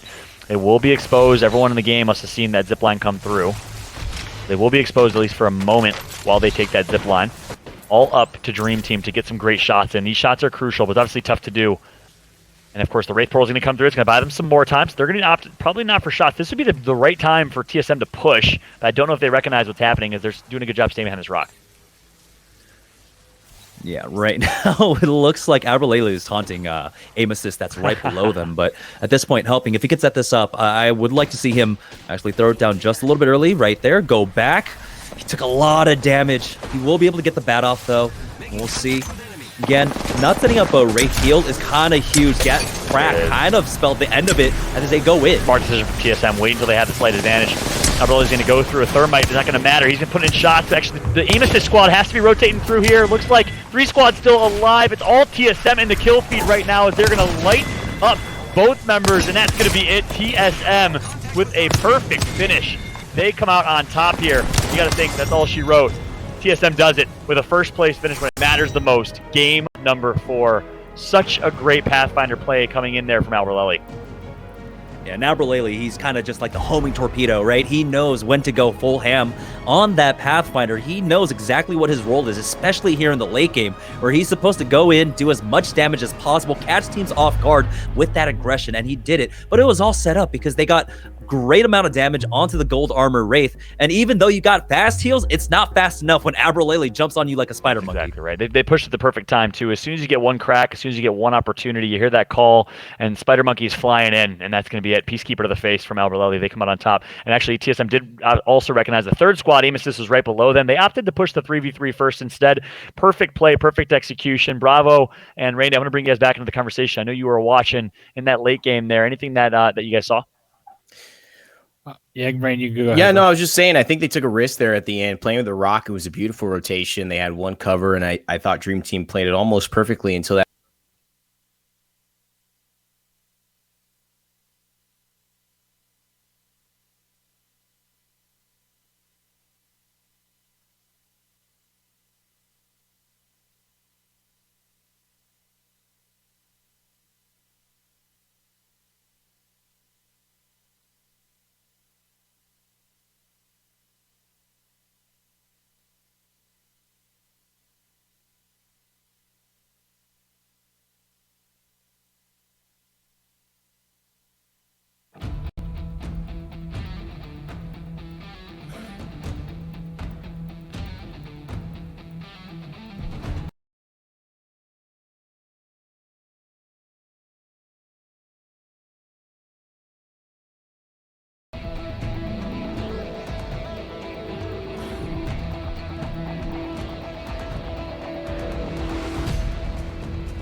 Welcome back, everybody, and sorry for the quick break there. We are getting ready for game number 5 after a game number 4 finish where we saw TSM come out on top. That puts TSM in first place right now as it currently stands. But pretty close right now between some of these top teams. TSM in first place with 56 points. The Dream Team in second with 50. Solidified right behind them with 46. And X United right behind them with 45. So only 10 points separates first and third, 11 first and fourth. Aim Assist in fifth with 30 points. Quite the significant drop-off there. Gentlemen, that sets us up for quite the game 5 here. It looks like we have the overall standings ready. Let's take a look. But your thoughts on where we're at right now? Yeah, the scramble for middle of the pack is absolutely going to be brutal here, and it's anyone's game to try and break into basically 5th through 10th here. It's wide open. Rainday? Yeah, I honestly think that what we're seeing is a really great performance from Dream Team. And this is something that, I mean, I didn't think it would be this close between Dream Team and TSM. And, of course, XC United with early, really strong performances, keeping themselves involved in the 4th position. We have legitimately 4 teams that could come out on top here and take first place. But, of course, that is going to be up to some early drops. We'll have to see if people start to change strategies, get a little desperate. TSM out in front. So is Dream Team. They're going to be having targets on their back in this final lobby. Yeah, so all eyes on TSM, Dream Team, Solidified, and X United as they are our top 4 squads. Any of those 4 teams can solidify a first place finish with a pop-off here. You know, we all know how consistent TSM is, and they are currently the team to beat, obviously, from the past 4 tournaments, but right now it is their tournament to lose, sitting in first place. They're sitting in a great spot. Meanwhile, Dream Team and Solidified are looking to say otherwise alongside X United. So we'll probably see some of the similar drops, perhaps X United consistently going to that sorting factory drop. We might see some teams, not maybe intentionally grief, but really desperate for some of those kills early on, and that might drop sorting factor. They might drop, Fragment. I know a team like On the Hunt, currently in 17th place, loves to drop Fragment. So there might be some disruption here in early game. I wonder if we're going to see TSM change their strategy up, guys. Do you think we're going to see them drop Fragment, or do you think they're going to call a backstrap? I think they're going straight Fragment East, like we've seen them go just about every game. They're going to go for that early beacon. I mean, they're dropping there every single scrim, even when other people drop on them and grief them. So I think they'll be in their same spot. No changes for TSM, says Bravo. Looks like game 5 is loaded, and we are ready to kick this off. The last game to determine our winners here, and to call it, we have Bravo and Rain Day. Gentlemen, take it away. All right, thanks so much, Fallout. Yes, indeed, we are jumping into game number 5 here, folks, for North America. Bravo and Rain Day calling the action in this 5th and final game. And Evan, I got to say, I'm excited because, like you just said in the pregame, we have a number of teams that could take this tournament here in this game, and it's not a big point difference between them.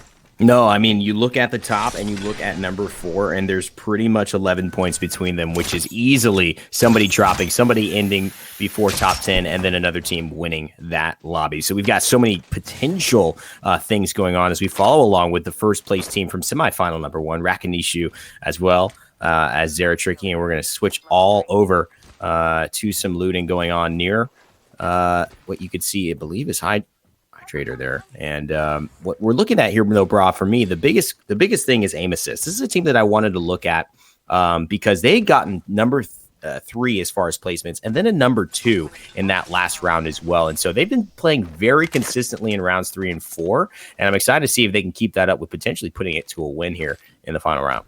Absolutely, that's the question. And of course, to be honest, we've seen TSM enter finals in different ways. We've seen them enter a final game 5 in an online tournament or even a LAN tournament, not in first place. Here, though, they are going to be in first place by only 6 points. It's a little bit of a cushion that's going to make sure that they don't need a first place here per se to get this tournament win or even a second place. However, this can play out so close. If you're just joining us, welcome to game number 5, the 5th and final game of the Apex Legends Global Series Online Tournament number 2. Your top 5 right now: TSM with 56, Dream Team with 50, Solidified with 46, and just 1 point behind them, it's the XE United roster with 45. That's your top 4.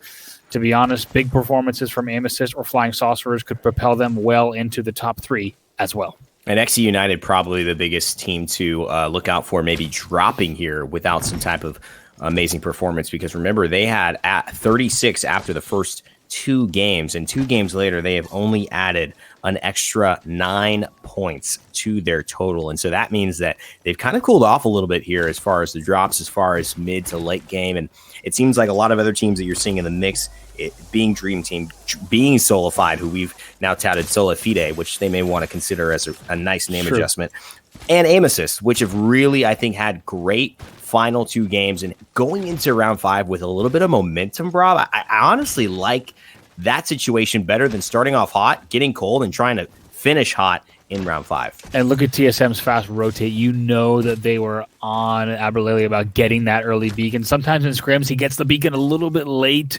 mainly only if they get dropped on. But you know they wanted to get that info right away, and they are flying on double white armor straight to Lava City. They already have some pings down as well, and they have moved across this map fast. And they realize that rotation is so necessary. They do not want to get caught here. And the fact that they're moving in with 2 white shields and only 1 blue shows how risky they're willing to be to get to where they need to, knowing that the cross-map voyage from a very contested spot like Fragment East to Lava City needs to be done ASAP. And there it is. They're going to make it through one of the biggest chokes there already.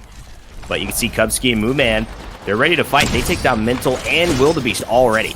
Yep, they wasted no time getting across. This is your God-sent roster on screen here, and they're already getting into some dome action, trying to win some battles here. Needs to fly around. Be careful.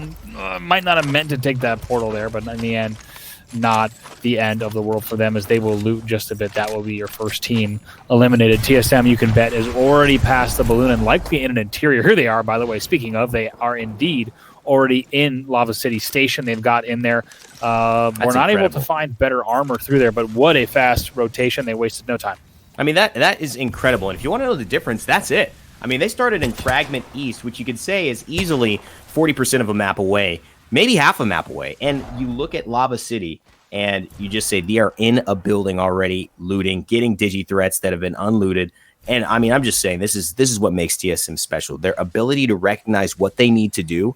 And then, yeah, they're talking, their comms are busy, but they still just do it. And that is what I love about this squad, why they put themselves in position to win this yet again. Absolutely. Now you look at Hot Spring. It's I'm not exactly sure why we do see Hot Spring set up just now from Flying Saucerers that early, but going back down to the southern part of the map, just facing Cave, you do have, once again, Dream Team here trying to stay alive just at the southern tip of Lava City.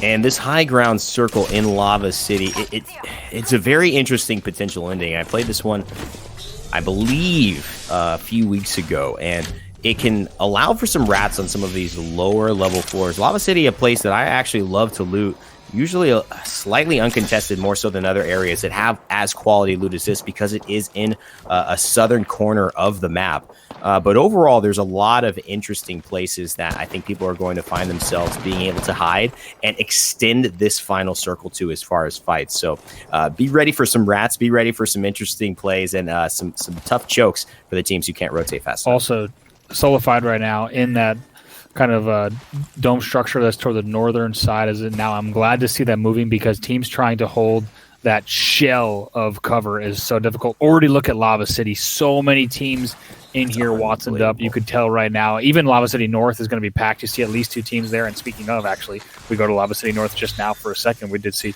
Liquid there already set up, and looking at TSM here on Elevator as well, going to do some scouting around as they currently have the bottom floor, going to be looking for even more real estate. Yeah, and this is a building that should be granting a lot of high ground, especially, and this is probably where you want to hold before that final circle. I think they know this as a result of experience, and I think they're right. This is going to be giving them a vantage point to their their eastern side, and you can see now their southwestern side as well. Just from high ground, poke, prod, running an R9 Peacekeeper, but we all know Hal makes that R9 into a sniper if it needs to. You have to wonder right now, this ult set up on the bottom floor, you have to wonder if they're going to transition that ult up to the top of the staircase on the glass once again. They're even on the rooftop is that little bit of a curb, allowing that fence to stay up top as well. So right now they've got options in terms of where they want to set up, certainly. And as we said, TSM right now leading this lobby by 6 points, positioned well right now to take this tournament, potentially be, and I'm not even going to try to pull the fallout, your 5th time champion back-to-back. We'll see, but right now everyone already set up and getting comfortable in Lava City, and it'll be a while until we start to see teams thin out. The hardest routes are going to be the teams that are still coming in from Geyser, the teams that are going to make late rotates out of Harvester and Sorting. They will have some of the hardest movements now to get in. And this is one of those interesting question marks where you say, are they just not on the pace as the rest of the lobby? Are they just having a different approach? Did they just not get what they needed and didn't want to risk the scurry of teams that would be rotating at that same time, which is something I can see. If you don't want to get into an engagement, you haven't looted up yet, you know everyone's rotating early, you could say, well, let's just play this a little slower, fully loot up, feel confident. But I can't even see that being the case because they all have white shields. This just looks like maybe Bon and Vax just have not gotten exactly what they wanted at the start of this round. Yeah, this is a side of get better, and things could certainly be better for them as they find themselves. Things could get a lot better for them, as now they're just going to try to get this beacon. Is about all they can grab right now, and we'll see exactly on screen where this does go, and not really too many surprises there, Rain. It's going to continue to go Central Lava City. I'm not sure of the value of that beacon. Right. I mean, that's the thing. I feel like that is the issue. They clearly aren't on the same page as the rest of this lobby, and that just goes to show, Pathfinder can be in something that elevates you in a lot of your ranked lobbies or in situations like this. But against these players, they already knew. Whether they had a Pathfinder or not, 90% of the lobby was already there. And so that survey beacon is just going to be one for the record books of not really helping them out in a professional Apex game. Here's Sniper Abusers. We got to talk about this team because they're one of our teams to watch. They're all the way down in 16th place with only 8 points. They're looking for something respectable here. It would need a huge game to get them anywhere near the... I don't even know if top 5 is really within reason. They would need a massive performance. But right here, I think they're also kind of just fighting kind of for their names, right? They don't want to be placing in the bottom 10. They want to be a team. They're, as we said, they play second in online tournament number 1, not where they expect to be here in the second online event. And you have to say, I mean, the fact that you saw G-Dolphin having to compete in Europe when he had been flown out to North America to compete, and they had such a great performance, such great synergy, to have that taken away, and in light of recent events as well with the coronavirus, not able to really be a part of that squad across continents and get that same access to travel, it does suck to see that going on for them. But, these guys are still going to fight. That's what it is. The Havoc is still going to do damage. There are certain things that just won't end in Apex Legends, those two being one of them, and now trying to peek this corner, but they should feel pretty confident. Things still happening here. Yeah, Dome now is going to be Aim Assist that's trying to make a push. Designful's already down. Now it's up to Gentrifying and Resulta as they will pick up some kills there as well. That was going to be BCJ that was on the receiving end of the R9 from Gentrifying. That's a huge pickup too, because this is a team that is in a very dangerous position in this lobby. I mean, you look at the overall stats, Aim Assist 38. Now they're catching up with those 2-3 kills to where XE United started with 41 at the very least. Now looking at a better placement, they're already near Lava City, fighting towards the Dome. So I like this for Aim Assist. This is shaping up to be a pretty good lobby. We'll have to keep track of them as we head into the rest of this game. Still 18 squads remaining though, Brav. Ton of action to be played. This is the Rebel squad who had such a good, promising early start, fallen off a little bit here, but have a decent run of points with about 20 going into this round, trying to hold off this choke.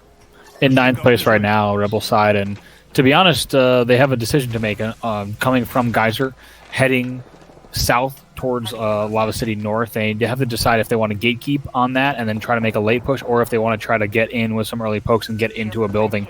Neither of them, to be honest, are going to be easy. They've waited this long to get into Lava City proper. The only thing they can hope is that they are not pushed by any other team through Geyser. Then they'll at least be able to dictate how and when they push.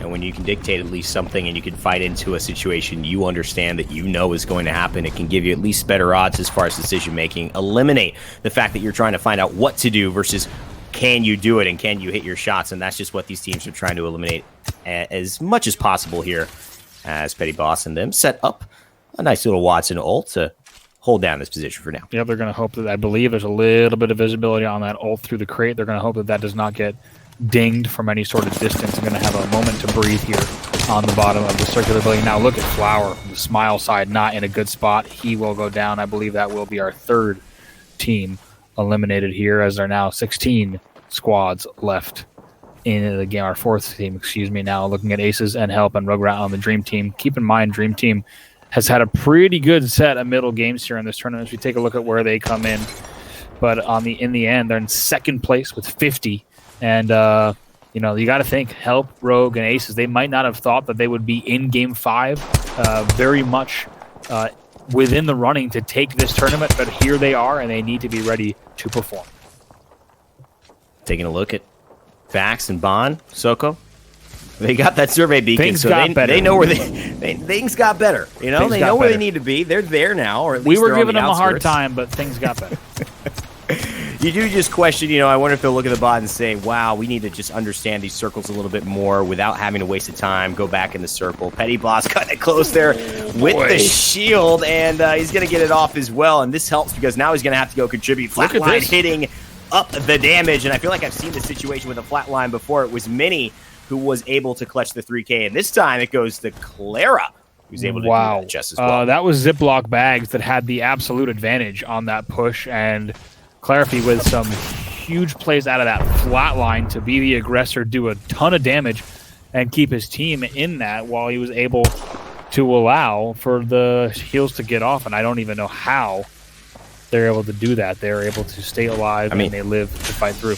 Bro, Flying Saucerers, they're in a pretty decent spot. You stop looking at top 4, but you go down to 6, and they're right there.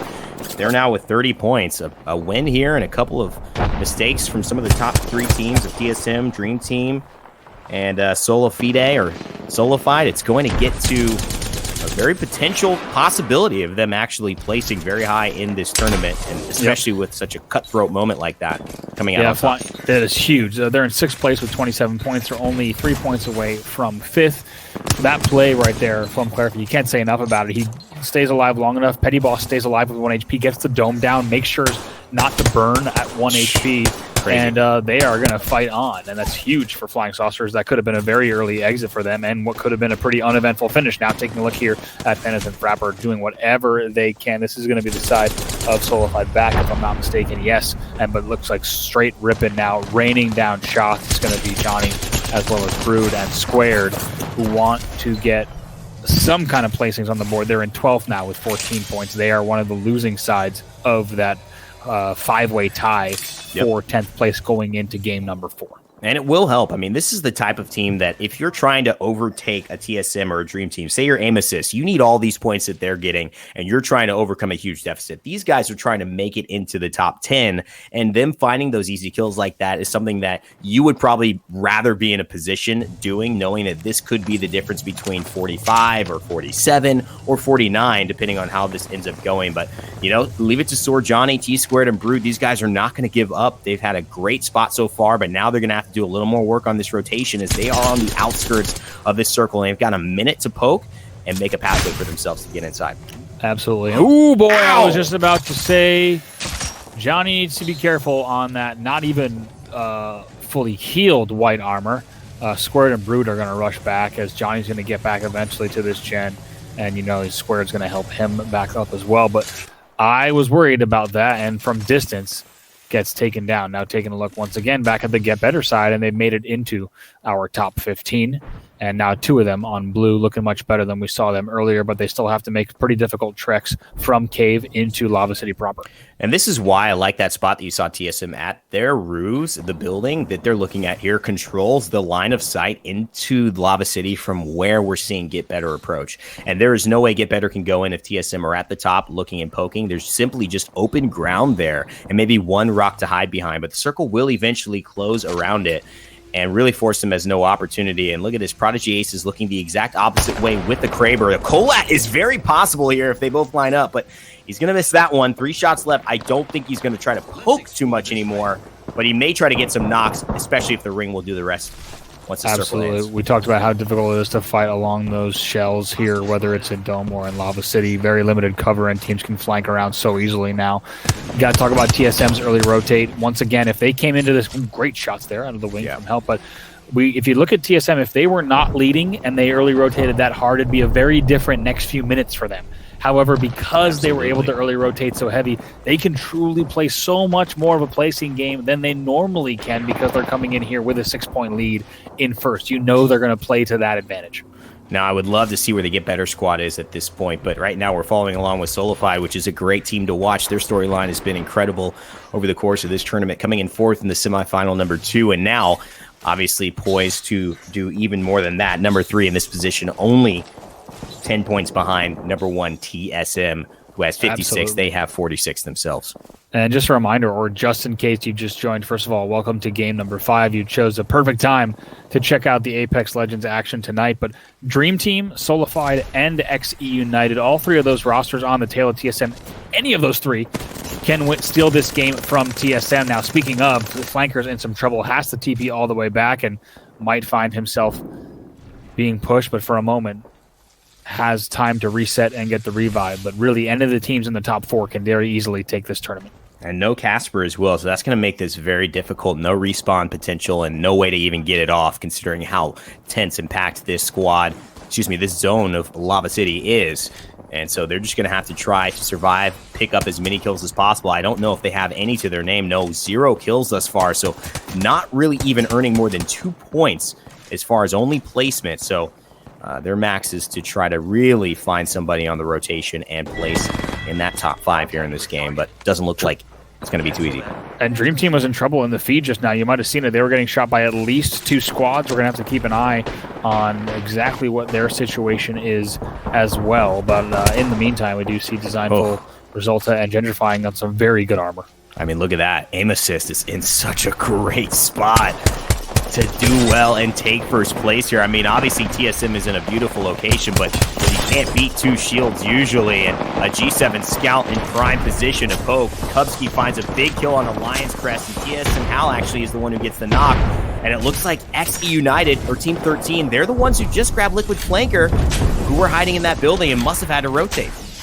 And right there you see, once again, that's the 2nd or 3rd time we've seen that gen placement along that glass. Such a great place. And of course, even bombardments that come in, they're not going to stand a chance when you do have such great placement on that ult. They're going to continue holding it down. Now take a look at reps here, still on white. Hal, though, on red with the Evo shield, and Aberlele on blue as well. They're going to continue to crack shields and hold down this low ground and be playing for placements. They are here for the long game. And that should be actually Get Better going down. We talked about how TSM controlled the pathway for them to get into the only open building, and they do just that. Reps, though, the only one who is really concerned. They're going to send Hal out to get the shield because he's the one with the invulnerability with the Into the Void. So they're going to risk that. They're going to trade now. Hal gets that because he's got to be the entry fragger. And so very smart play, using your ability, sending out the least vulnerable of your members to pick up that squad. Bond and Get Better pretty much just help TSM get better with their chances to win. Yep, there goes Hal setting on that portal. They're all going to TP as they're going to be ready to fly through.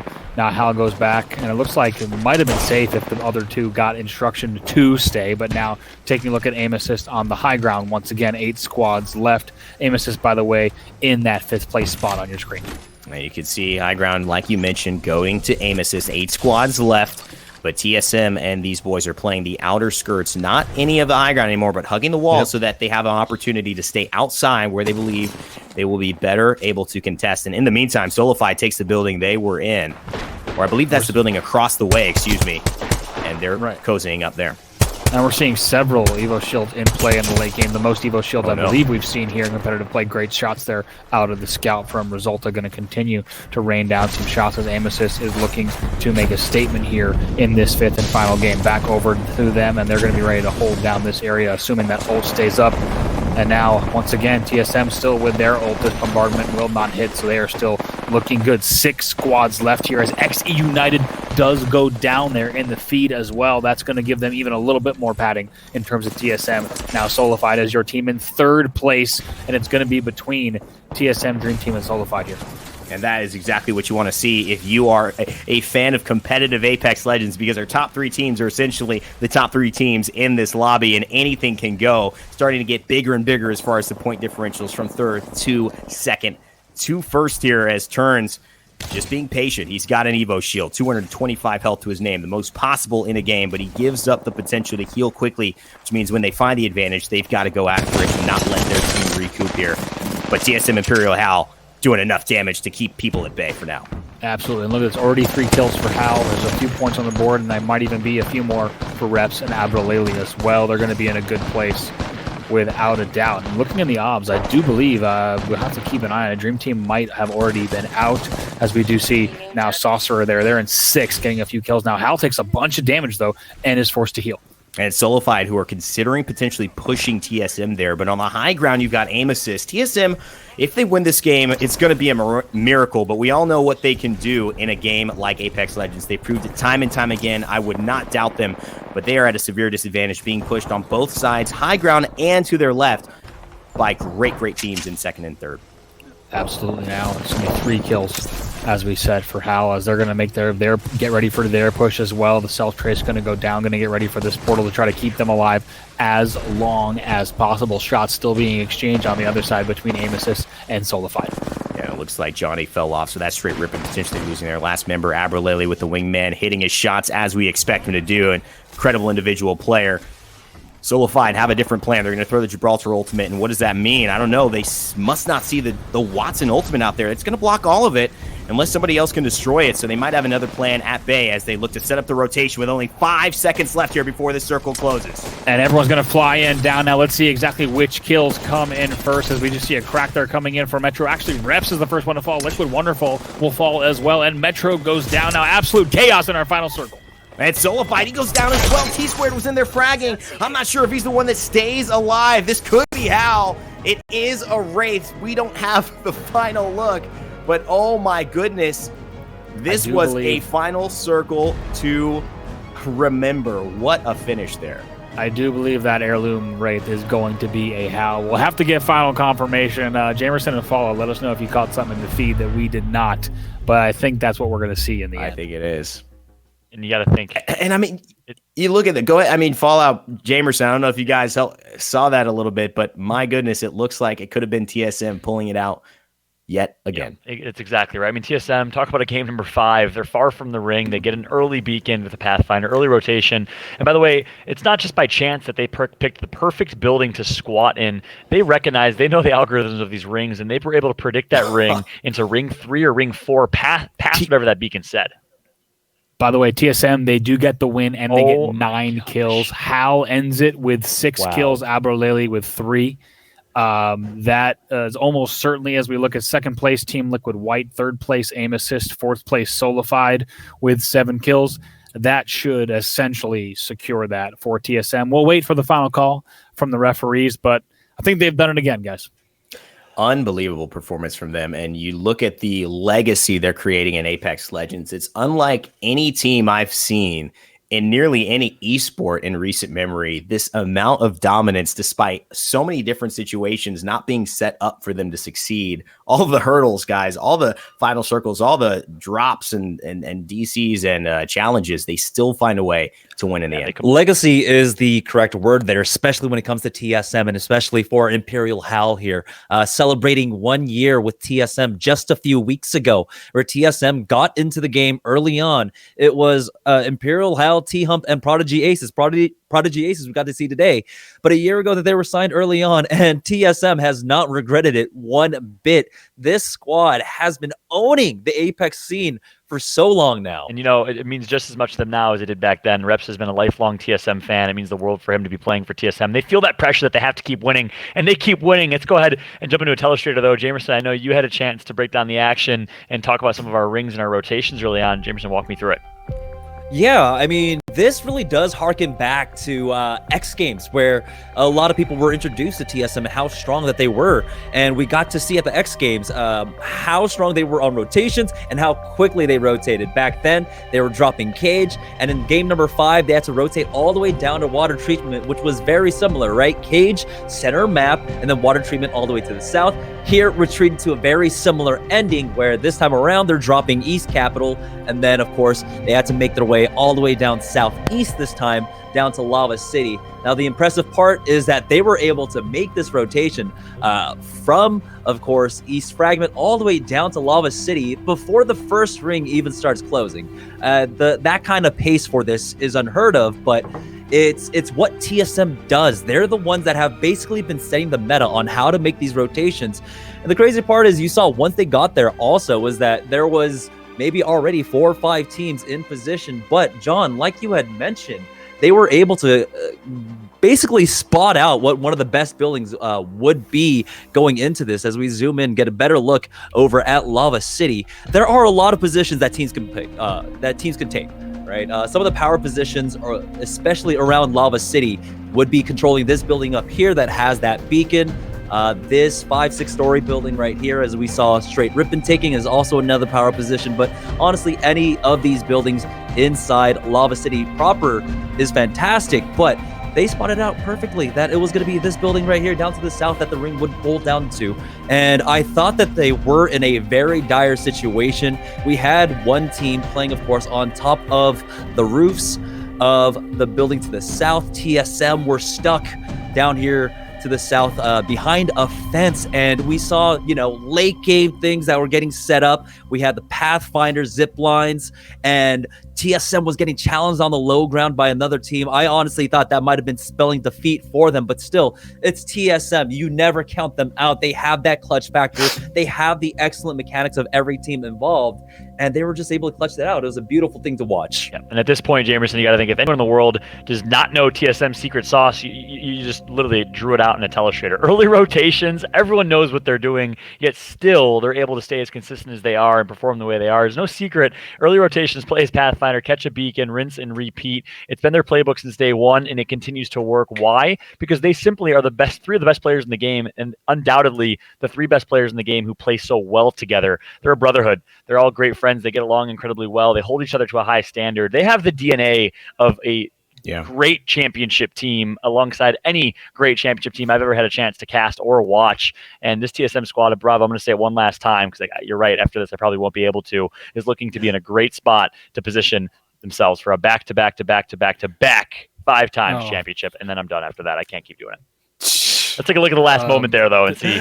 This was 5. This was 5. This was 5. I had to do one more time. I had to sneak it in, and that's it. Can't do any more after that point. We're going to call them 5 times. That's it. So one of the interesting things about this final is that you see T-Squared actually ends up taking down one of Metro from Solified, and that ends up actually turning the tide to allow Hal. You see that huge arc star, and they're already down, and so a little bit of cannibalization from those final teams. But you talk about Hal using the Wraith to the advantage. He sets the portal up, he goes in there last, he lets them fight each other. It's just a beautiful play that I think has more to do with confidence and experience than technique at all. These guys just say, hey, we're going to win the game like this, and they show up and they do it. Here's what scares me also about TSM is going into online number 1, I wrote a little bit about the difficulty that TSM had in each of their wins. Those were not freebie wins. If you look at X Games Poland, as well as GLL, none of them were freebie wins. They had to fight for them. I'm most scared of the fact that TSM is getting more convincing in their wins as time goes on. Granted, there were notable absences here, Sentinels, etc., that we'll expect to see in LAN play. But right now, TSM is looking better and better, and that's scary. When you have a team that has won 5 tournaments in a row, and they're getting better towards the end of it, they're not done yet. Perhaps not even in their final form is TSM, as they will continue to cement their legacy as we keep using. Let's take a look at the final standings, though, from game number 5. Specifically, we all know TSM came out on top with a win and some kills, but we have a couple other teams that are vying for 2nd, 3rd, 4th place. And of course, you see it. 2 teams, one was in 5th, one was in 2nd. It's Solified and Aim Assist that placed in the top 3. Flying Saucers in 4th right after them, and Liquid White right after. X United in 7th. I don't see Dream Team anywhere here in this top 10. You wonder how that shakes up our final standings here. I believe they got 13th or so. They were pretty towards the bottom there. And TSM picked up 21 points, 9 kills. So really taking a clean sweep of points there. As we are going to take a look at the overall standings in the end, when it's all said and done, tied. Dream Team ties, but gets 4th place on tiebreaker. It looks like TSM comes out on top with 77 points, and Solified right behind them in a 2nd place finish. And you have to give so much respect to Solified, who in my eyes in this tournament cemented themselves as a top team with consistent placements and performances in all 5 games, Dylan.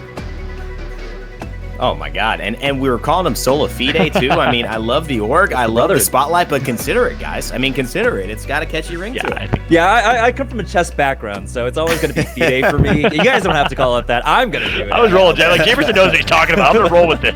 It sounded spicy. I think that's what made the difference here. Clearly, it wasn't their gameplay; it was the flair we gave them. But all jokes aside, a massive congratulations to Solidify. That's going to be a meme, I hope, at some point, as they really did a great job cementing themselves as a top team with a second place finish, right behind TSM, top 4 in the end right there.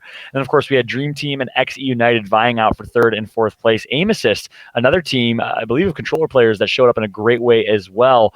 And, in the end, a lot of great action, but, some other storylines that I think are key here. Liquid Blue, Liquid White, we're wondering when the next tournament's going to be. We had them as a team to watch here as we wanted to see what they would do, and a bit of a disappointing finish for any Team Liquid fans out there.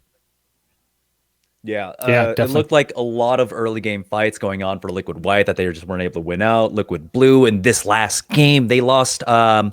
who was it? Casper? I forget who. Early on, it was the first person to go down in this lobby. I was surprised they survived for as long as they did, but luckily for them, they were at least able to get into Lava City as a duo. But not having your third there in that kind of situation, it really was a detriment. Yep, and it definitely cost them. Let's go ahead and take a look at the highlights from games 1, 2, 3, 4, and 5, so we can see how the action broke down all day long. Starting with game number 1 here on screen. What a day it was. It seems like game 1 was so long ago, but every single match was so fun to watch from start to finish. This is just NA, as we were currently on board with Get Better, who got unfortunately taken out early on in that one. And we talked about Team Liquid in this late game, trying to survive and trying to make it, but they actually, in early game, got taken out pretty early here, I believe, as well. They went a roll over. Let's not forget Get Better too. Also a team that they were in the top 10 right after that first game. A team that definitely could have made a statement. But I think main point there is there's a lot of teams that we saw here today that this will not be the last we see of them. I think a lot of teams have a lot to be proud of, even if they weren't one of the teams we just talked about just now. Exactly. I mean, at the end of the day, to be a top 20 team in North America is impressive. We all know the North American region is a strong region for Apex Legends, currently undoubtedly on top with TSM leading the way. And then this late game, of course, we saw Solidified in a second place finish in game number 1. They really cemented themselves in a great way here. And then we saw Sniper Abusers. We talked about Sniper Abusers. Bravo, you called them out as a team that we had high expectations for, but sometimes you have off days and not show up the way they wanted to with their new 3rd in Android Dream. Yeah, I mean, really tough result for them. I think it's one of Snipedown's lower placings. Certainly beat one of BCJ's lower placings as well. Once again, it's great work to get this far. It's an online tournament. It's a battle royale. There's a lot to be said for the consistency that has brought you to this final lobby. But knowing Snipedown as well as I do, he's not going to be happy with his performance, simply put, and he's going to get ready to play again in the next tournament, no doubt about it. By the way, we still have a lot of Apex to play. This is online tournament number 2. We have many more to come, so it's great to see the transition, the pivot that was made in online play. This was game number 2, TSM's first win, where they bounced back so incredibly strong against XE United and came out on top in this one. TSM ended up winning 3 out of 5 games. We'll, of course, see the highlights from games 3, 4, and 5 here coming up next. What a showing from TSM. Yeah, it looks like they had something to prove, especially after Online 1, where they weren't able to win a single game. And this time around, they're just like Alliance from EU, gobbling up all the points in the lobby. And one thing I think is important to note, too, I get the sense watching TSM scrims that they might be a little bit sick of having to play stressful games in finals. Mm-hmm. And I think, you can just kind of get that sense that they're not a team that is dying to play these stressful inserts, and you can hear it in their comms. And I think that might be a lot, to say, Jamerson. Like you said, they had a point to prove in games 2 and 3 here. They did that, and it gave them such I don't want to use the word easy, but it gave them such a clear route into winning this tournament. And I would not be surprised if TSM continues to try to get the best placings they simply can early on, so they don't have to force themselves to have such a hard game 4 and 5 in these tournaments. But you can see that these games are getting a little bit difficult, or more difficult for TSM. Even though they made that very fast rotation, we saw Lava City was still infested with so many other teams. And that's what happened. TSM set the pace, other teams copied and followed suit, and now the games are becoming harder and harder. Once again, when you're at the top, it's hard to continue to raise that bar as everyone else is continuing to clamor and climb up to you. That's exactly right. It's crazy how TSM literally just beeline straight for Lava City. I don't think they looted all of Fragment. There's no way they did that fast. They got the early beacon and rotated early. And ultimately, we're watching Game 4 right now. And also at the end of Game 4 right here, crazy finish where we saw TSM caught on top yet again. That led us into Game 5, where we knew it was really 4 teams that had an opportunity to perform. And in the end, United and Dream Team ended up tied. And ultimately, it was United that won that tiebreaker over Dream Team. So again, Yeah. And I mean, seriously, Fallout, I think XD United doing that as well, having those early performances, you talk about making your secondary opportunity to, you were cold a little bit, but because you performed so well in the beginning, Rob and Jamerson, these guys had a chance to be in a position to win that tiebreaker and ended up going their way, which is huge as far as a cash prize. Yeah, having that first place and having that one game win is super important for them. Absolutely. Take a look here at the final moments. 5 squads were left in this absolute carnage here, but as you see, Hal and Aberlele, I mean, Hal barely had lost any of his red shield at the end of this, and just take a look at his POV. We're finally getting a chance to see that as he gets that final limb, which is cool to see because we hadn't actually gotten to see that in the OBS POV. But once again, TSM set themselves up for success. I would have loved to have heard the team comms when Aberlele got the beacon and they saw Lava City, how fast they got out. One of the fragment east, because they would have wasted no time. Hal would have been very clear about where they were going and when they needed to leave. One of the important steps for that fight was just before that fight and before the ring was closing, Hal realized that he had no light ammo left. He asked reps for it. Reps dropped everything for him. It looked like he dropped every single stack of light ammo to give over to Imperial Hal. And we talked about this early on in the broadcast. You know, you give Hal the rock when it comes to the late game, and it paid off for them. Give the man the rock.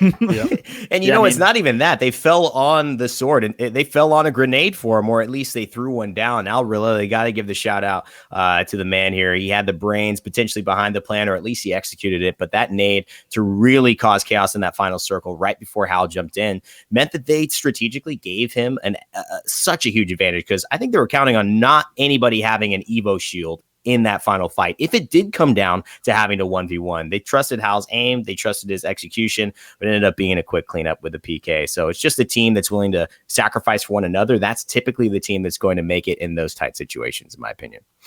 But we've got so many great things, guys. We do have some tweets from some great viewers, or at least some pros here who we would love to be talking about. CLG Al Madness, he says, just want to give a shout out to the boys Fallout, Jet Set Jamerson, at Rain Day Gaming, and at Brav. You guys are each individually so talented and all amazing at what you guys do. Hats off to you, gentlemen. Y'all better be getting a cut of the $69,000. I agree, man. I hope I get a cut. We should have. Yeah, no. I think Are we getting a cut? should have I been don't know. playing. We should have been playing if we wanted a cut of the 69,000. I think, and That's there's a reason. There's a reason I'm not competing for the cut of the 69,000. Let me tell you.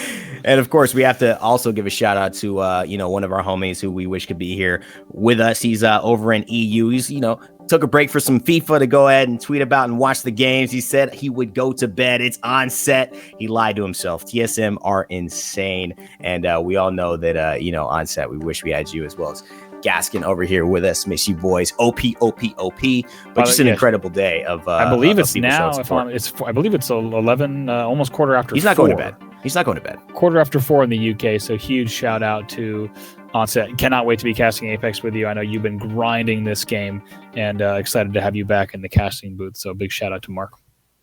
Yeah, and really incredible, I think, just performances as well. We've had some technical issues, obviously, throughout today, and I think that's what has been so cool to see this actually all come to fruition. Obviously, Fallout having some audio issues, that's been in and out today, and so we really appreciate him putting up with all of that and trying to do his best. Even though it's a last-minute setup at his home, he still has to upgrade his internet. He wasn't ready for something like this, but he's really done a killer job, but also Brav as well, you putting it together, as well as Jamerson, guys. It's been a fantastic day, and we're getting ready for some top 5 plays, actually. And I'd love you guys to kind of walk us through them and let me know what you see. Yeah, absolutely. We saw, some huge moments today. I'm excited to see exactly which ones made the cut here, Jamerson. I'll let you take it away. Yeah, I'm super excited for a lot of these top plays because there was so much going on. We had a lot of information that we were able to take in because our production team were able to provide so much for us. We had 4 separate OBS kind of views that we were able to take a look at, but this play was so beautiful. I believe this was game 3. It ended up on the north-hand side, but being able to play the Gibraltar Shield is becoming more of a necessary skill now that Gibraltar has become so meta here. And we're going to see the impact of that, having that experience of being able to kite around that shield and how clutch it becomes. This is absolutely, yeah. This was Rogue helping Pride shutting down that TSM push. Certainly some help with the team shots, but still a pretty big statement from them as well. But this was Serapi. This play right here with that flatline to somehow stay alive, keep his team alive, and pick up those kills. That's huge for Flying Saucers. Yeah, staying alive, and I think we're starting to notice a trend here, playing around Gibraltar bubbles and really learning how to kite this out. But again, it's a beautiful sight to watch. I mean, if anyone played Overwatch and played against Twisted, you have some experience with that, but it's a little bit different here with how the guns work in Apex Legends, you know, in particular, how the balancing of Gibraltar's shield, while right now, I think it's a little bit overtuned, too much utility, but the simple fact that you can't shoot out and you can't shoot into it does balance it out in that regard. And teams do have to learn how to play around that.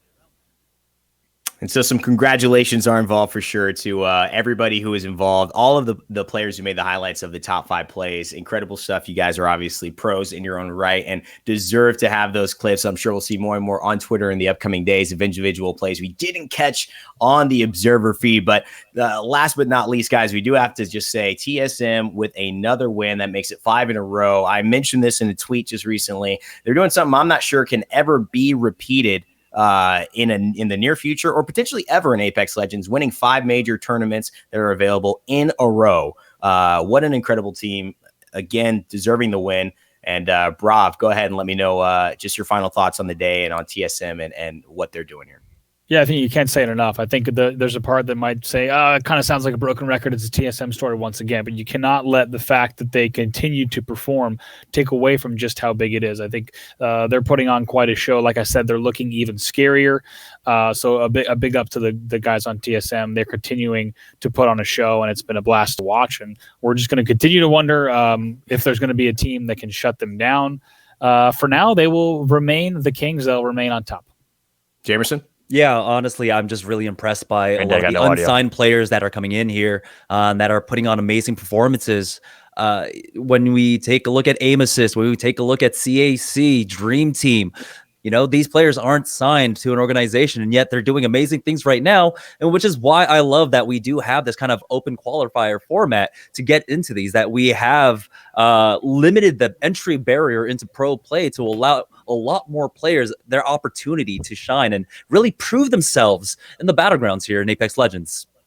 And I think we have Fallout back, which is great. So I'll just give my final thoughts here before I let him go ahead and drive us home. But honestly, an incredible tournament from everybody that I saw involved. And I feel like Apex Legends, in a time where there have been some precarious things going on in the world, and I think everyone is scared for a lot of different things in different ways in life that are true threats, whether financially or health wise. It's really awesome that we could focus on something that brings us all a lot of joy, that a game that's brought us all a lot of positive changes in our life and continues to do so with this ALGS qualifier and just the entire Apex Legends competitive community. So it's really awesome to see. Congrats again to TSM. Incredible performance. Yeah, and I think you guys said it brilliantly. And of course, what a way to finish. My mic starts working again. This is almost a silver lining to a day of challenges. And again, my only closing notes would be a big thank you to all the viewers of the Apex community that stuck with us today through our first broadcast. We really, really pushed the limits of what's possible to bring competitive Apex to the world today. But more important, big thank you goes to our crew. Our crew worked so incredibly hard over the last 3-4 days to get this tech up and running, to do something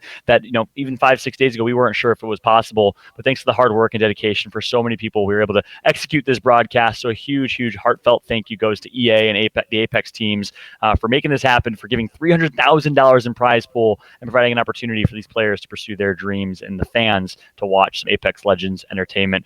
That's going to be it for us today. Again, a massive thank you goes to everyone for supporting. A congratulations is in order for the best esports dynasty in the making. It's TSM for the 5 times back-to-back wins and championships for TSM.